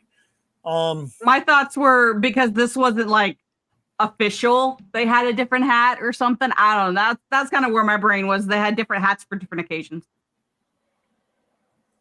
There's a monkey who wanders in. This is kind of funny. So and he's like stealing fruit. I don't know why the monkey's there, but it's all right. And then the robot zaps him and gets pissed. So they're like, where is Dr. Morbius? He is in his study. He is not to be disturbed. Okay, whatever, dude. We'll wait. We'll just let ourselves in and wait. And in the meanwhile, Altera's out swimming in her pond. Mm-hmm. I'm gonna go see what is going on outside. I have to make sure those 3 crewmen aren't sexually harassing her. Right. So I can. It's like, oh He's my. like, whoa. Thought you had a bathing suit on there. What's a bathing suit? Well, yeah, and she just really is totally innocent about it. I mean, we're making jokes, but it's like, I'll just turn away. And she goes, if that's what you want. It's like, whatever. It never occurs to her that is something that he's going to look at and go, wow, I wanna. Her father really needed to give her a biology book. Yes. Right. I agree. I don't think the father ever planned on it being relevant, you know? That's because he never planned on it becoming a plan, though he could have known someone was going to show up eventually. Whew. I mean, it took him a while. Like I feel like he could have at least, been like, so daughter, we come from a planet called Earth. We are called humans. This is basic human biology, XYZ. Yeah. So he's like wowed even more by her in this dress. And she doesn't get it. Yeah, because she's got her legs covered, but now her arms are out. Once you see elbows, oof, let me tell you. That's the thing that always gets me about these older movies, like 30s, 40s, 50s, is how quick people just like, okay, now we're going to get together. And I don't know. Hey, look, people didn't always need to have Tinder to hook up. Yeah, it is. Oh, but another interesting thing. So before, when she had the white dress on, she had the red thing on, like stop. Now she has a greenish looking go type of necklace on. Oh, nice. Good observation. So she feels something when they're kissing. And so does the tiger. I was about to say, I bet she felt something while they were kissing. Like, that's my bee. What are you doing, man? Like, excuse you, that's mine. Oh, and so she's like, don't worry, he's harmless. And Commander's like, oh, fuck, that tiger's going to eat me. So Tiger's like, I'm going to fucking eat you. And he's about to ready to leap down, and then zap, Commander eats him out of existence. Cool effect. It is a cool effect, I thought. I love that. Yeah. Look, I'm going to say this, and I'm not saying this to like demean this effect. Everything in this looks so solid because it's so much of the old school physical sets, high quality matte paintings. This is like the one effect that really stands out. Is kind of like, ooh, that's an artistic take. It is cool. Don't get me wrong. I like it. So this is the same issue I have towards the end of the movie. And but I mean, we have to remember the era, and yes, things I mean it is literally a product of its time. That's what they had available. So when they wanted to do laser effects or energy effects and things like that, they literally would either have to paint on the film or overexpose or underexpose in order to create different effects. So yeah, I get it. It's a nitpick. So I know it is. So she's like, he didn't recognize me. He didn't understand. So her exposure to other humans is making it her presence on that world different. It's changed. Something has changed. And welcome, Copa. Not and what? And what? As long as you're happy. So she's befuddled by what just happened. And he is not, though. He's like, oh, it's because you're showing attention for someone. And he's like, fuck this. I'm not waiting. I guess kind of going back to something that Mom, I think it was Mama Badger earlier that said that I made the Disney princess joke, and I think Mom Badger said something about like Garden of Eden. So it could be kind of like, the arrival of these guys is like, disrupting the balance of the Garden of Eden. Yeah. Well, again, if you look at Shakespeare's Tempest, we're on the same trajectory as that play had. What we get in this, though, that they didn't have in the Tempest is sliding doors like Star Trek. Well, there's an interesting contrast, though, with the Tempest, right? In the Tempest, was it Prospero wanted his daughter, Miranda, I think it was named, and somebody used to have read Shakespeare, to marry one dude, right? Whereas here, he just wants him to go the fuck away. Yeah, so it's an interesting contrast. I love this office. He's just trying to keep her off the casting couch at this point. Stay away oh God. men. You don't. Or even color coordinated. Going to happen. So they're looking at the paper, and they're like, "What the fuck is this?" It's like, I don't know what language this is. Yeah, they look at that and say, "Is this hieroglyphics?" I'm like, okay, right. That's a stretch right there. That's squiggles. No, that's Klingon. Yeah. Klingon hasn't been. Is Lance here? This office does kind of. Hi, Nadia. This office does kind of remind me a little bit of the vibes from was it the eccentric guy from the Black Hole? Like they're both like eccentric guys that are obsessed with things, and they've got these fancy offices. Once he takes them down into the power thing down here, it gives me the Black Hole vibe with the scale of the ship, and it's real again another thing that I'm sure this influenced, whether or not the creators realized it or not, just because this was everywhere. I totally did. So he comes out of the secret passage, which leads down to the main labs and computer of the what are they fucking called again, dude? I'm sorry. The Krell? Krell. I apologize. I'm about to have heat stroke, and I don't have anyone to bring me liquids right now, so I'm not doing well. So he points out that yes, this is the Krell's language. This is what I use to make the fucking robot. Let's go down and check out the lab. And he's like, based on the door design, you can see they weren't shaped like us. They had a different, the Krell look. They were shaped like diamonds. Were different. And they had multiple limbs. All right, we'll go. Yeah, and they sounded like the aliens on Galaxy Quest. Yeah.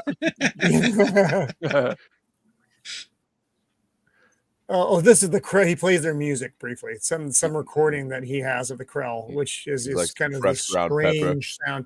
I may, Boosh, actually. I'm reaching the Howard Hughes level of confusion and delirium. Have you reached you're buying a hotel stage yet? You never go full Hughes. Well, Roman, you take a 1 minute break and some ice cubes. Oh, that would take all the fun out of this. Because Roman, then you should get one of those. Go to low the Navy grade surplus. hallucinations.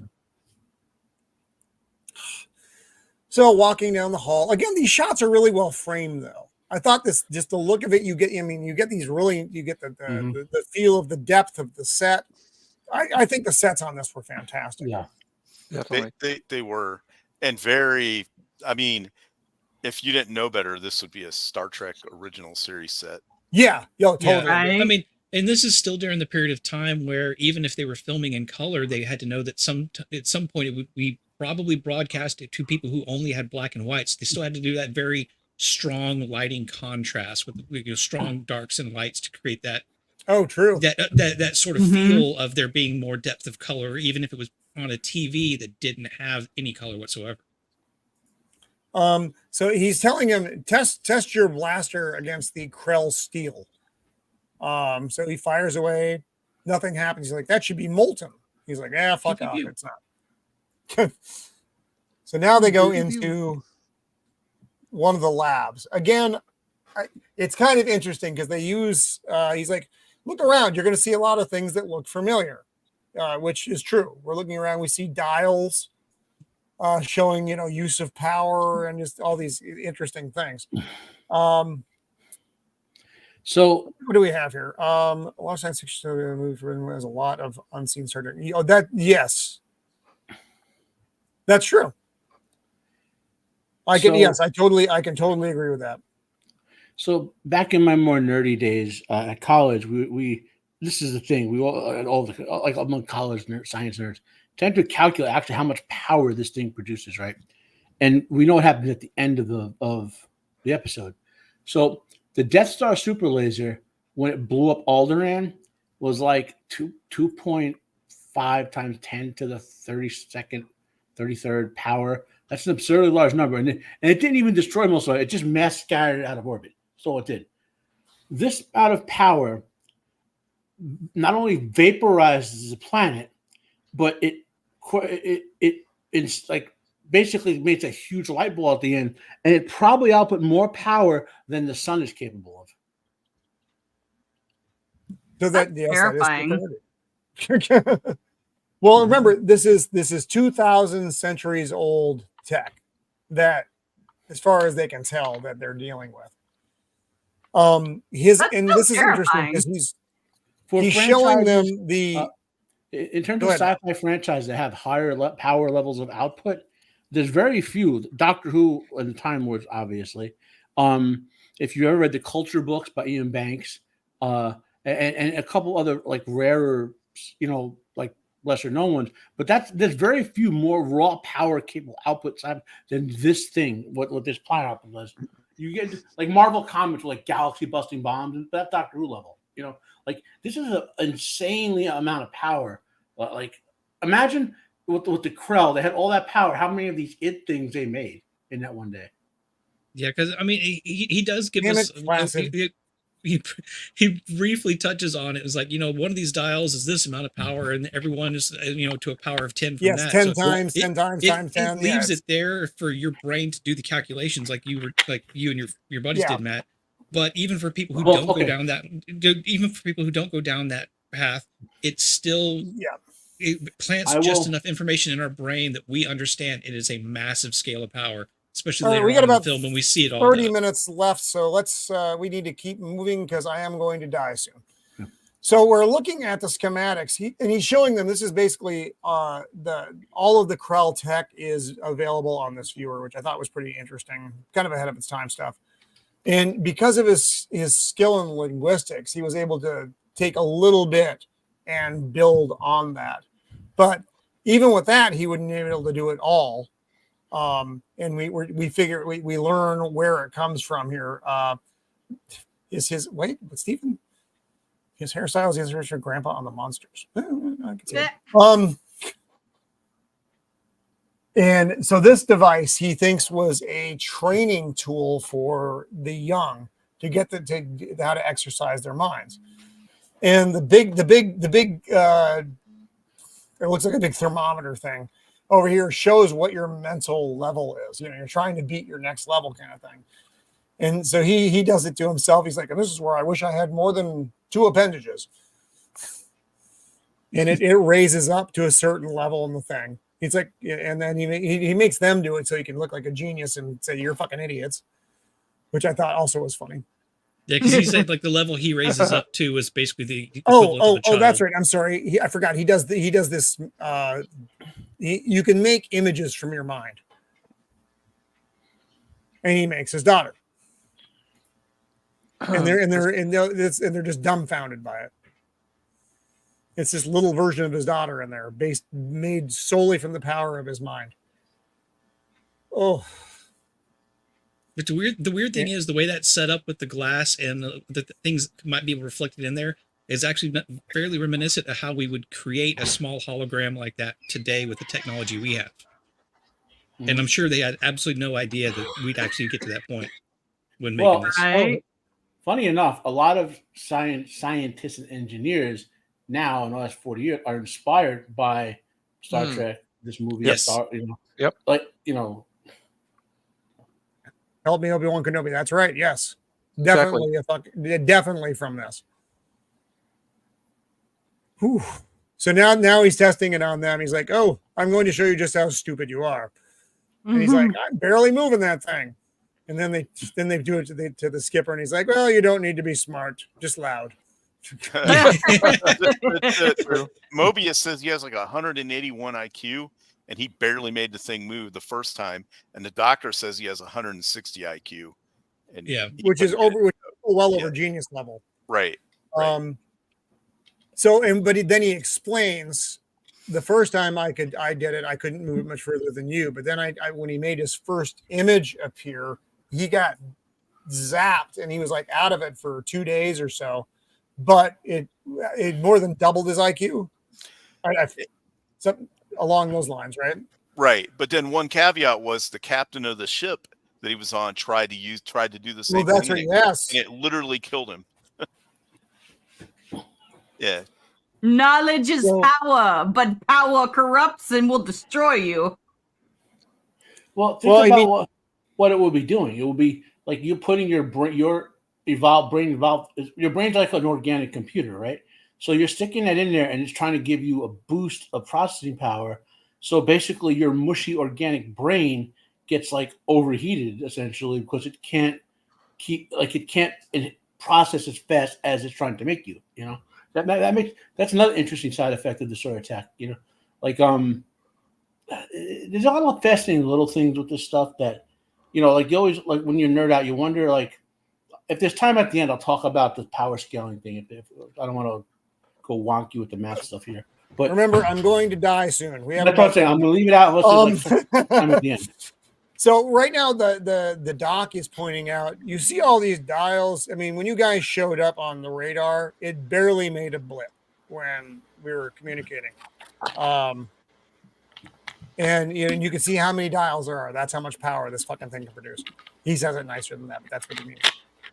So then he takes them on the big tour here, which I love this part. So they get this little pod, which seems oddly designed to fit humans.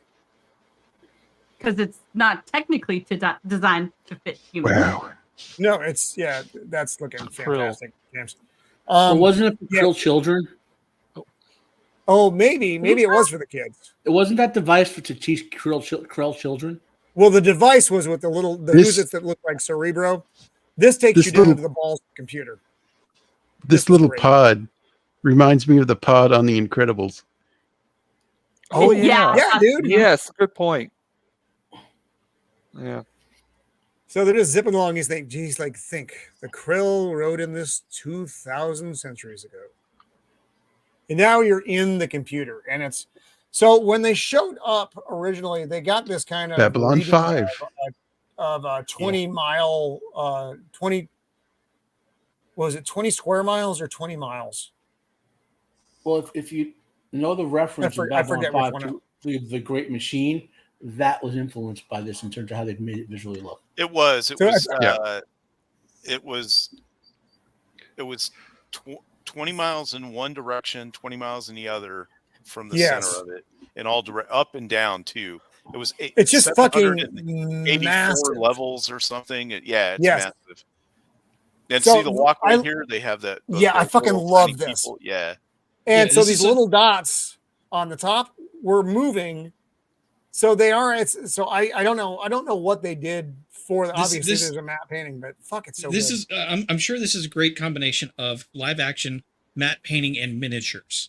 And you can get away with making a lot of matte painting look like it's animated with lighting because they would just not paint parts of the glass or paint it a little bit more transparent so the light could shine through when they turn something on behind it. But I'm sure there's multiple effects being used there, but it all works really well. Yeah, and right now he's pointing out what we just talked about, the actual size of this computer. I love this as well. So you have the actors down here against this. One more thing about Babylon 5, the planet, that there's that long shaft they show, but then there's also the guy that connects himself to the machine and he can project himself just like this. So I mean, so Babylon 5, Star Trek, Space 1999, Star Wars. I would still throw Alien in this mix too. Oh yeah, totally. Yeah, definitely. Just so many things influenced by this film. And again, I love this effect. It's obviously they're not there, but it looks really good. The scale of it being so big is what is crazy. And also he tells him that it's totally self-sufficient, like it'll self-replicate, self-lubricate, all that kind of stuff. So it apparently it can like manufacture its own parts and whatever. Well, at the scale of that construction, I mean, I don't know if they ever say, I don't know if they say in the movie, there could be trillions of krill on that planet. Could have been. Mm-hmm. Yeah. So this is all the I think like the what is, I forget my brain right now. Yes, firing off, and he's like, you can only look at the reflection. You can't look directly at the Gorgon. Is the quote. Which this kind of reminds me of 20,000 Leagues Under the Sea when they show him the reactor. Yeah. Well, it's also, thing you know what? Also from Star Trek, the episode with the blind lady who has the little fella in the the alien who blinds you if you look at it. Yeah, because he's so hideous, he'll drive you mad. Yeah. So back at the ship, Stephen, not Zethras, Zathras.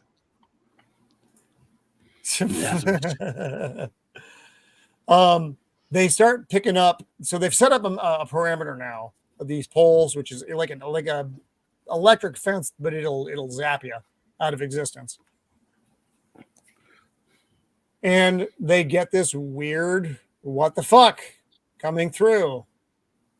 And they're like, that's got to be an anomaly, right? And they're like, well, it's gone now. No big deal. So old Cookie's like, hey, do you mind if I go for a walk? I want to look for some turnips. He's like, I don't know what you're lying about, but I better not get in trouble for it. Right. And here he comes, and he finds all of the booze that the robot made for him in individual bottles, nonetheless. Imagine if they got that on board and they're flying back to Earth. Hey, we got plenty of food for the trip back. Yeah. What the hell? It's full of food. At least we'll be preserved. Right. It's smooth too.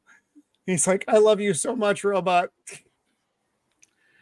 So he hangs around getting fucked up with the robot. So now the surge is back, whatever the energy surge is, because they don't know. But you see this, basic outline here, and it goes away again though. And they're like, what the fuck? And this is what we were talking about in the green room before, this interesting footstep effect. Looks great. Yeah. Mm-hmm. You actually see everything just kind of the imprints being made. Then it's going up the steps of the ship, and it's making an imprint from the weight of whatever the being is. I don't know why everybody's so afraid of this. It's just Elliot from Pete's Dragon on a bad day. Yeah. So, does anyone remember the TV show cartoon Johnny Quest? Oh yeah. Oh yeah. Oh yeah. So, like the 10th or so episode, it was my favorite episode, had to be inspired by some of this because Dr. Quest goes to an island where a mad scientist creates an invisible energy monster that looks a lot like this thing. Oh, really? I know exactly what you're talking about. Yeah. Yup. Same. My notes are melting. I'm melting. Lord. All right, guys. So What a world! What a world! What a world. I'll see if I can find the image and make it my background. So now they're yelling at the doctor. He's like, "Well, we had someone killed," and the doc's like, "Well, I was right here. Just back the fuck off." He So was they all have a- over they the have a engine very- room, huh? They have a very terse exchange about what just happened. I like her outfit, and you never see her in it again. I know the black. really- It's nice. So so the skipper's away when this new thing happened, and the doc is like, "That's happening again." They're gonna bury this guy. That's all that's left of him. It's what's the No, that's what I thought too. I thought that was funny. I'm like, "Oh no," because they're like, "Well, because it was the chief who got killed, the engineer." right? Yeah, And they're Yep. like, "Well, where's the body?" And they're like, "It's splattered all over the engine room, dude." And that's what I thought when they originally showed this. I'm like, "Oh my lord!" But it's not. It's a casting of the footprint. And the doc's like, "This shouldn't exist. It doesn't work. As far as nature goes, this shouldn't exist in any galaxy."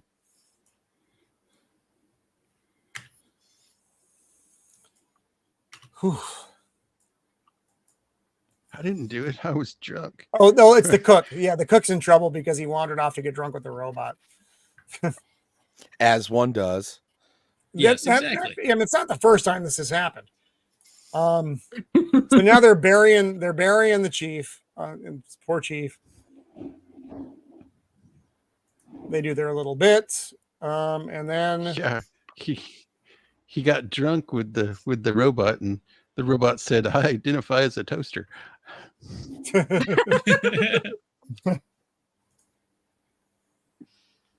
Ugh. So they're putting everything back. Well, they got all the gear back on the ship, and now they got these giant guns that, again, Shieldwall, I have no idea where these came from. They must have had to But assemble it- them out of bits and parts, or, It or, looks or, like you know, those- reassemble them. You know, Directional weapons they have now, the radio waves that can only be Oh, the heard in sonic a guns, certain- yeah. You know what I Oh, mean? this, yeah. The sonic guns. That's what it looks like. except it has 4 little probes that actually Diodes. shoot the beams from, and they look like they can move kind of independently. But the only way that would work is if they flatten out. The whole thing like folds down and flattens. Yeah. and you lift it Yeah. up into the bottom of the saucer part. Oops, shit! I just yeeted James. Damn it! Sorry, James. But God where- damn me! All right, hang on. I gotta rearrange everybody again. I'm sorry. I didn't mean to get rid of James. Oh, that's okay. Yes, away he went. Oh, I thought you meant Um, like yeeted him. Sorry, I'm not operating at my best level right now. So yeah, there we go. Yeah, much like a computer CPU, when Roman gets too hot, he stops functioning optimally. I'm not doing well. Hello, Adam Gray. Welcome. Ooh, I like the gun effect too. I thought it looked good. The blue laser, I guess laser type blast. And so this is where the skipper's talking to Lieutenant, who he yelled at about talking to the girl. He's like, "Hey, I just want to make sure we're cool." And he's like, "Oh, don't worry." And again, adding humanity to the characters. So now they're getting a reading, and they're firing, but they're not. They're like, that's exactly where it should be, and yet there's nothing there. The other thing about that weapon system is that bubble thing in the middle, the dome in the middle, has to be a sensor. How else can you see where to shoot it? Yeah, you're right, because you're And they're blind looking out through there. they're looking through like a viewfinder thing, so that's got to be it. Like you look through there and then see what you need to shoot, which is cool. This was a good tense scene too, because they took their time with it. You're sitting on those guns for a while they're waiting, Right. And then the event happens. They don't just throw it at you. I like the tension that the scene builds. Because they get the radar in the ship up, and the guy's talking to him through the intercom. Yes. It's coming this way. It's at the head of the valley or Are you whatever. sure we're not seeing anything? Yeah. So they start shooting in there, and then he's like, it's still moving forward. And they keep shooting it, and then it gets to the fence, and then they're laying into it nonstop. Everybody. That's reminding me of Aliens. Yeah. I was about to say. Yes. Yeah. Yeah. And this is where you kind of get an image of what the creature looks like as it's making contact with the fence. Otherwise, it's invisible. Pokemon. Yes.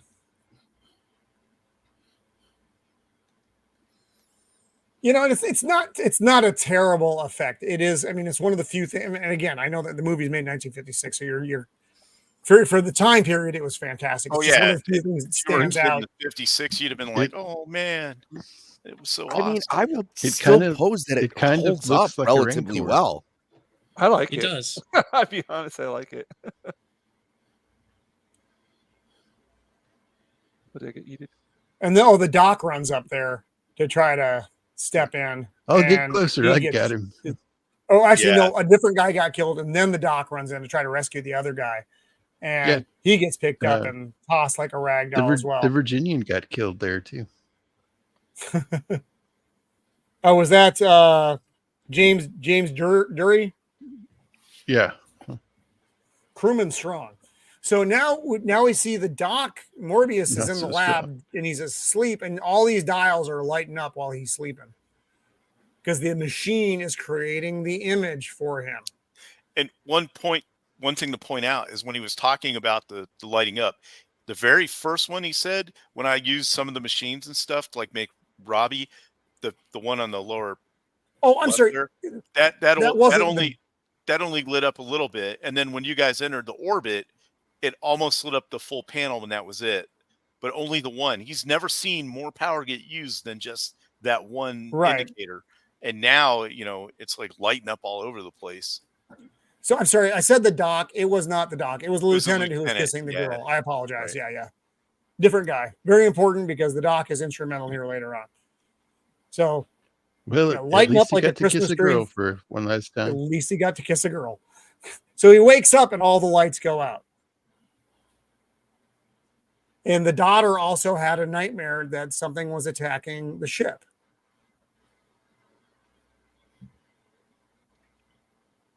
Whew.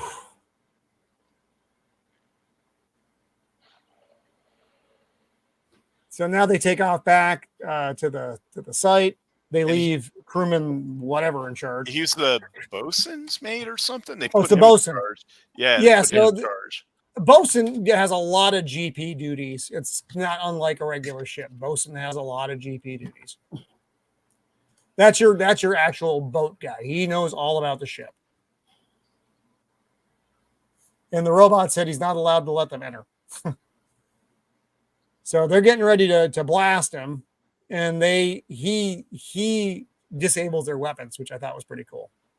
Yeah, he's got like little blaster things on his head. And he doesn't cook the weapons; he just disables them. Right. And then Altera shows up, and she's like, "Let them the fuck in, dude." Love for the captain. So now they're chasing down. Yeah, that's right. So they had made an agreement before they left the ship that someone needs to try to get down to the machine to use that IQ booster to see if they can figure out what's going on. So Doc runs down there immediately. The captain said he was going to do it, but he gets Distracted? Distracted. I was going to say abstracted. I was like, so the robot brings Doc back, and he's like, "Uh-oh, that ain't good." So they get a couple minutes with Doc, and he's like, "Yeah, they forgot about one thing in the mind, the id, the animalistic part of the brain,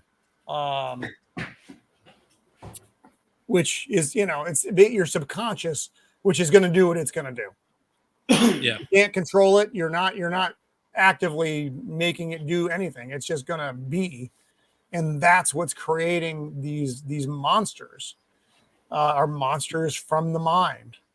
And so the Morbius isn't doing it intentionally. It's his subconscious trying to protect his daughter, trying to protect what he found when it killed all the other crew members. They wanted to leave, and he wanted to keep working at the site, discover more things. So his mind created this monster to take care of the problem.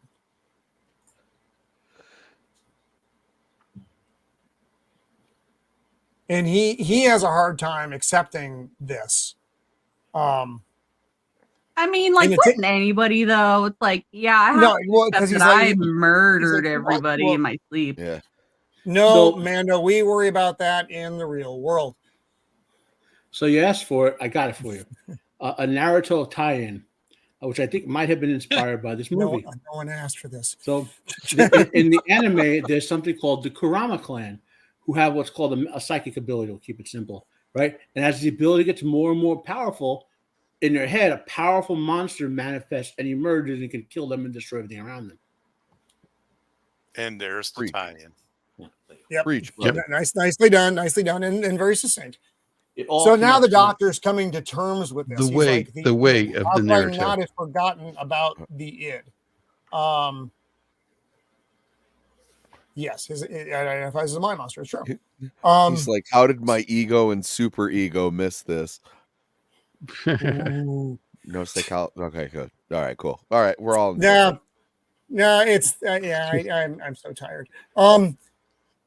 And now it manifests while he's awake, and it's coming. He's like, something's coming, and the trees start falling again. This is a really well done effect.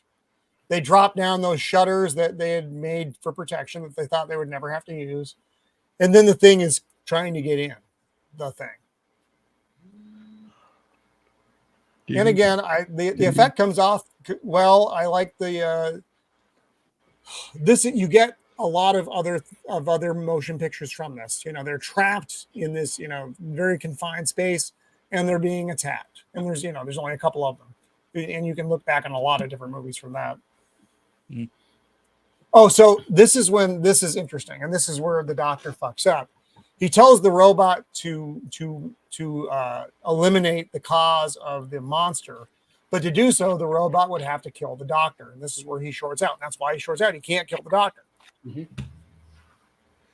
Says, "I'm afraid I can't do that, Dr. Morbius."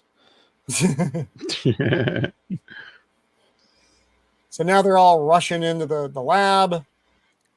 This effect with the doors closing and opening.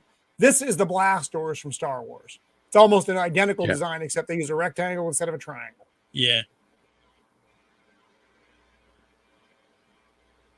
He's like, look, Doctor, look what you've done. Everything's lighting up. And so the Doctor basically has to surrender his mind to make this thing stop.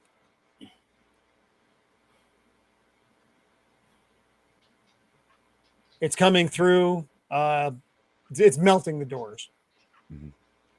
Great effect. I love how he explains how metal melts. It's like it's red hot. Soon it will be white hot. And then it will be molten. But the effect for the doors melting is really good. It looks awesome. It's really cool. As a matter of fact, I think you can see like a key grip or somebody back there like pushing out the I thought I saw that too. Yeah, pushing out the stuff. Right. Well, and also, funny enough, with the high resolution scans on some of the older movies, you will notice little things like that, like which is nothing bad about it. It's kind of cool in a way, but it's just it's such a good looking movie. Yeah. Mm. And also, as it's burning through this special Krell metal, all of those light panels start to light up. So it's just going to draw as much power as it needs to get through. Just keeps pushing. Yep. Until all the power drops. And the Doctor is on the floor. Dead. And then he's like, turn that little disc and push that thing in. Oh, that's right. Oh, yeah. And then he's like, now the planet's going to blow up. And I'm like, say what? That's all Yeah, it you takes to destroy this thing is to Well, turn it- this wheel and push that. Well, button. and this and is also you might want to say that before you have him push the button so he knows exactly how much time yeah. he's got. So, Because He's like, you got 24 hours. It's all good. And so this is cool though, because what does this remind you of? This is Alien. That's Mother Yeah, from this definitely. Yeah, promo. yeah. Self-destruct sequence active. You are now fucked. So Doc dies. Self-destruct is activated. They all pile into the ship, and Robbie the Robot is now taking over as helmsman because he's like way better than everybody else. And they watch Like, the image. She had Robbie I don't trust you, make a organic. military uniform for her. This looks like put the it- clothes that the girl was wearing in the Menagerie of Star Trek. That's what it reminded me of. And then, kaboom, the planet blows up.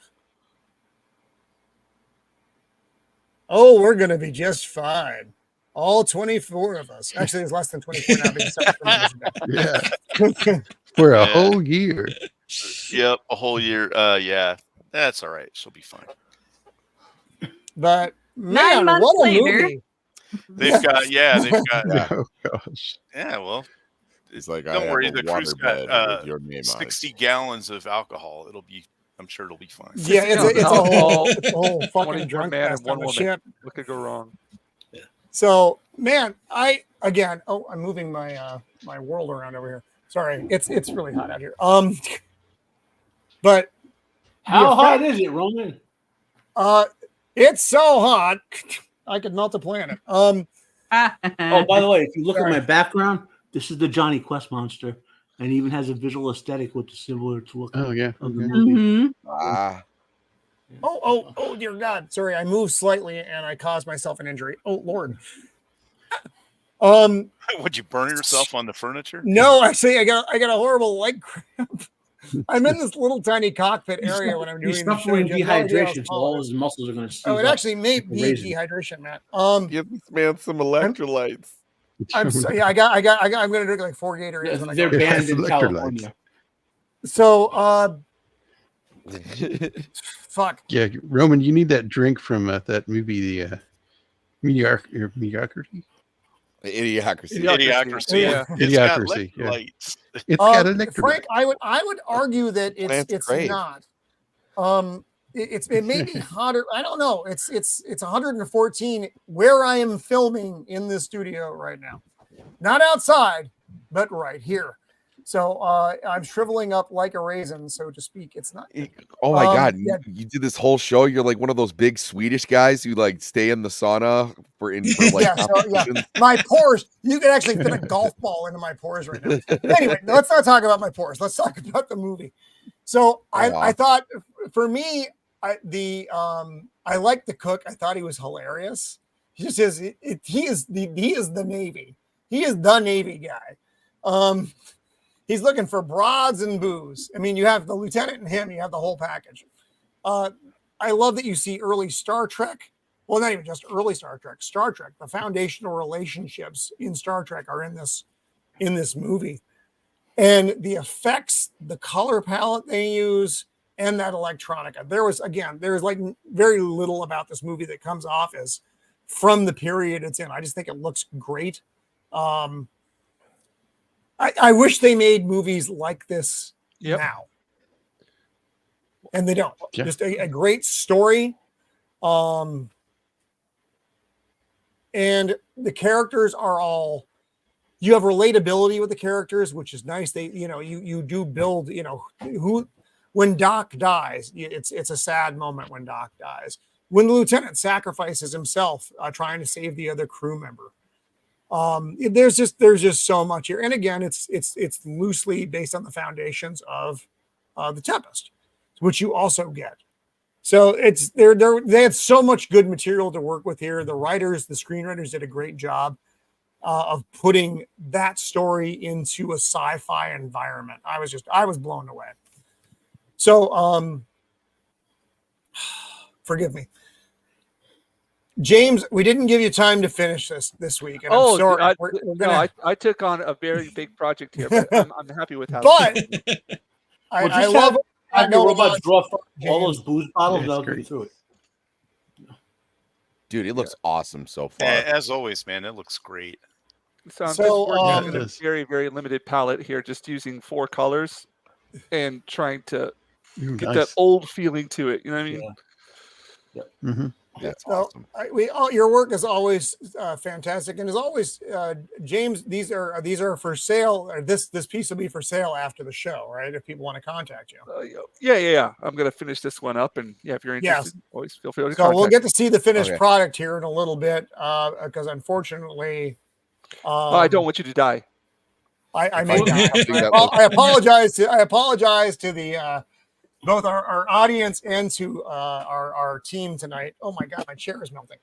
Because it's a million degrees out here. So anyway, we'll go around the horn here, and we're gonna have to exit the show because I'm not gonna make it.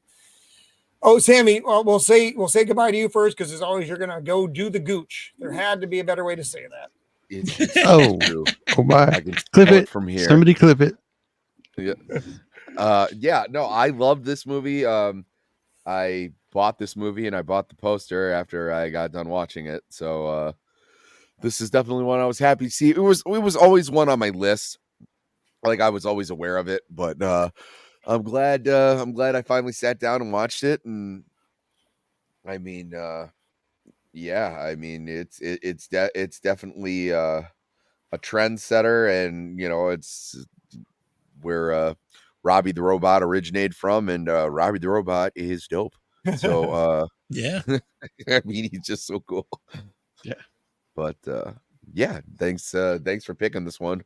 But like you said, we're 2 for 3 out of the movies that you've had me watch. I liked Outworld or Outland, and I liked this, and not so much Wolfen. It's just a Wolfen was flannel shirt. A little Or tough. A little tough to get through, admittedly. The book is well, much better. I suggest the reading book is that. much It's better. good. I do want to I read it. read that. I read that in a day. Like took me about 6 hours. So those of you who read it Nice. understand my frustrations with the movie now.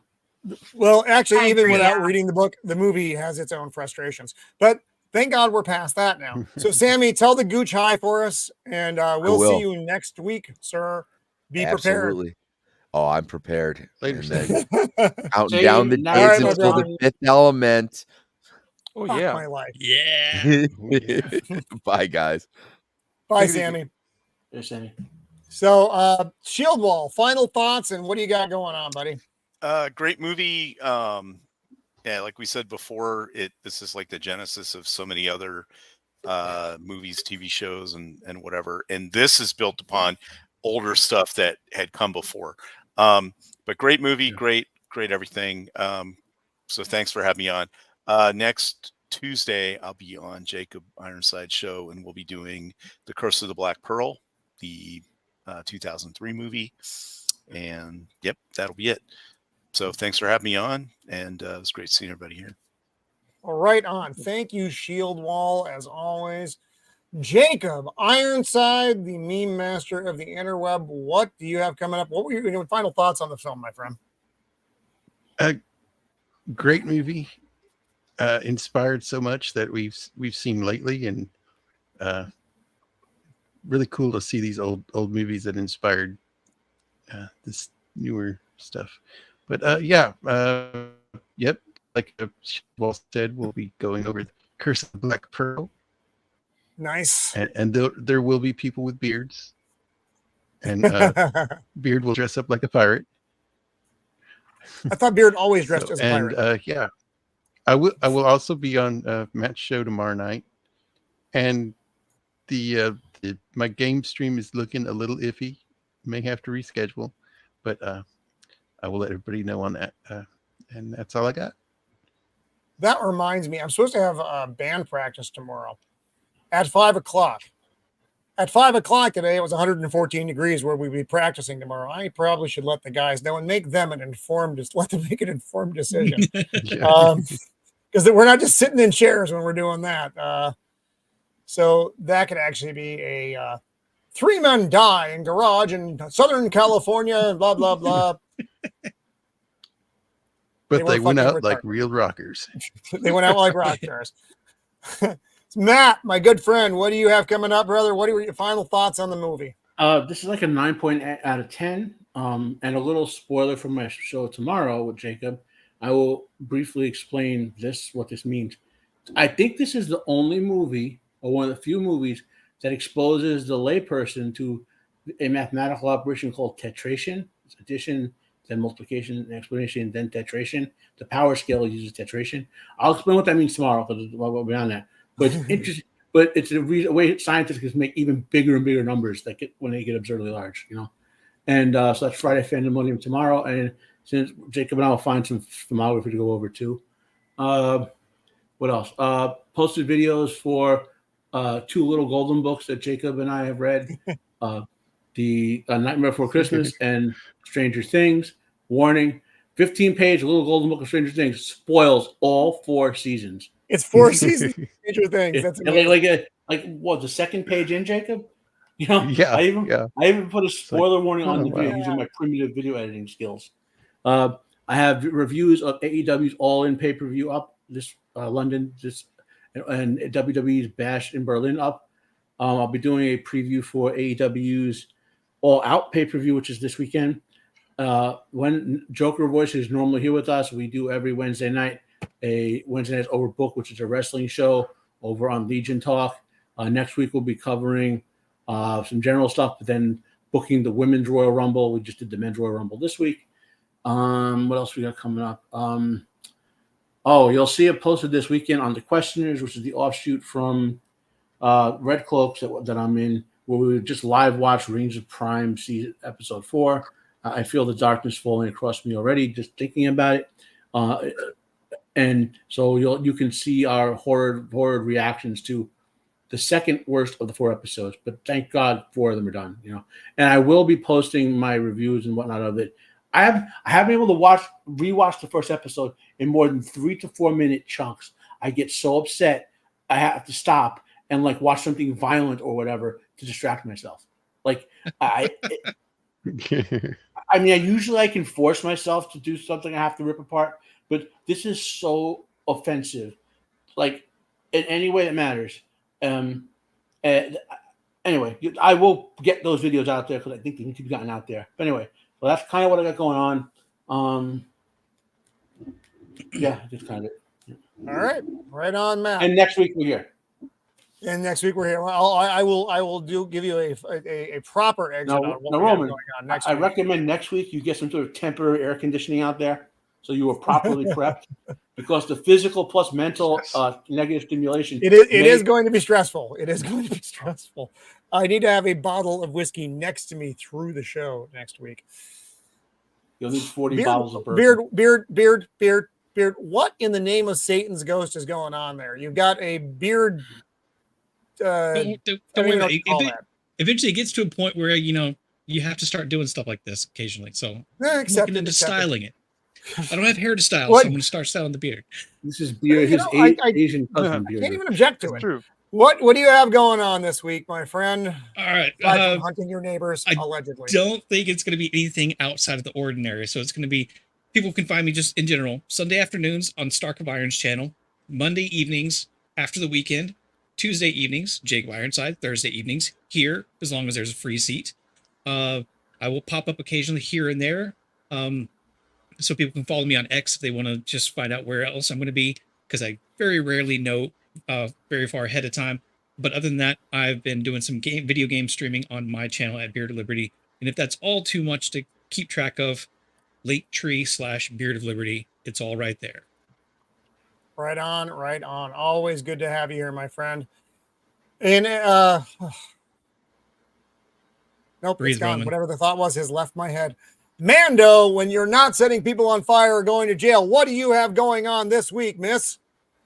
I'm not quite sure yet. Like I said, the parents that I have messaged about soccer practice and what time works best for all 9 little girls is great when they're not doing dance as well. So I think I'll still be around for the most part. Just keep an eye out. I have no idea what's going on, and I'm going to be chasing squirrels. for a profession. It's gonna be great. That's yep. All right then. Oh, there. All right, and I have one thing to say. There was a raccoon spotting earlier today outside my window. So I am in no way surprised by this, Jacob. No one is. In fact, what we are surprised about is that the raccoons just haven't taken over yet, and one of them isn't doing your broadcast. And one of those little bad words flipped me off. They have hands. That's the scary thing about raccoons, my friends. They have hands. So, James, I'm going to blow you up while we do your exit, my friend. First of all, I want to say thank you for being here and for once again. I didn't give you enough time. Producing what is becoming, and that is going to be such a remarkable piece upon completion. It's already beautiful. Yep. And again, for audience members, it will be for sale. So check out everybody's data is in the description of the show. So go to James's site if you want to buy the piece. Contact him. So what else do you have coming up, my friend? Any cons? Any? Yes. What's I'm going to be Tokyo Comic Con's coming up in December, so I'm going to be doing some work for that. Let's try to see. I talked to you guys before on the stream before we started in the back room, but been working on a bunch of sketch card projects with Topps and Cryptozoic. So I can't publicly show those yet. I don't know if I'm allowed to talk about them or not. Like what I'm actually, I know I can't with one of the Cryptozoic projects, but some sci-fi related stuff. And I finished some Batman ones. Those I could talk about. I just can't show yet. The Batman ones came out really cool. So once those I get the AOK from the companies, I'm going to put those up to show people. I do get artist proof cards from Cryptozoic, which I can sell. I get 10 per every 35 cards, or 5 per every 35 cards I do. So I've got 10 for the Batman ones and the other ones that I can't talk about. But be on the lookout for those. I'll put up information on those on Instagram and Twitter, Facebook, and what have you. But that's basically what I'm up to right now. Just staying busy with that stuff. I can't show people what I'm working on, so it's difficult for me to do live streams or anything like that. But again, I was gonna say, for everybody watching on Twitter and on YouTube right now, and if you're watching later, please follow James on Instagram and Twitter. You can see all his stuff, and you know where to contact him if there's something you want to buy or commission. Thank you. Yeah, thank you again for having me on, man. I love this movie. Again, watching it just took me back to a place with movies that I really love to be, and it's fun as always to listen to you guys talk. It's great. A much better era of filmmaking, right? Yes. Agreed.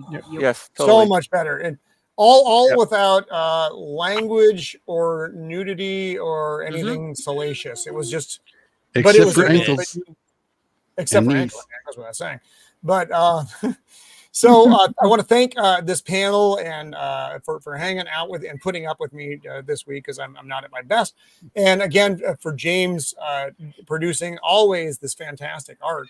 And to our chats, again, always you guys add so much to the show. You're like another you're like another cast member, as a strange conglomerate, creepy, like the end of the thing, but it's fine. But I love you all. So thank you for being here. So next week, I can't even believe I'm saying these words out loud.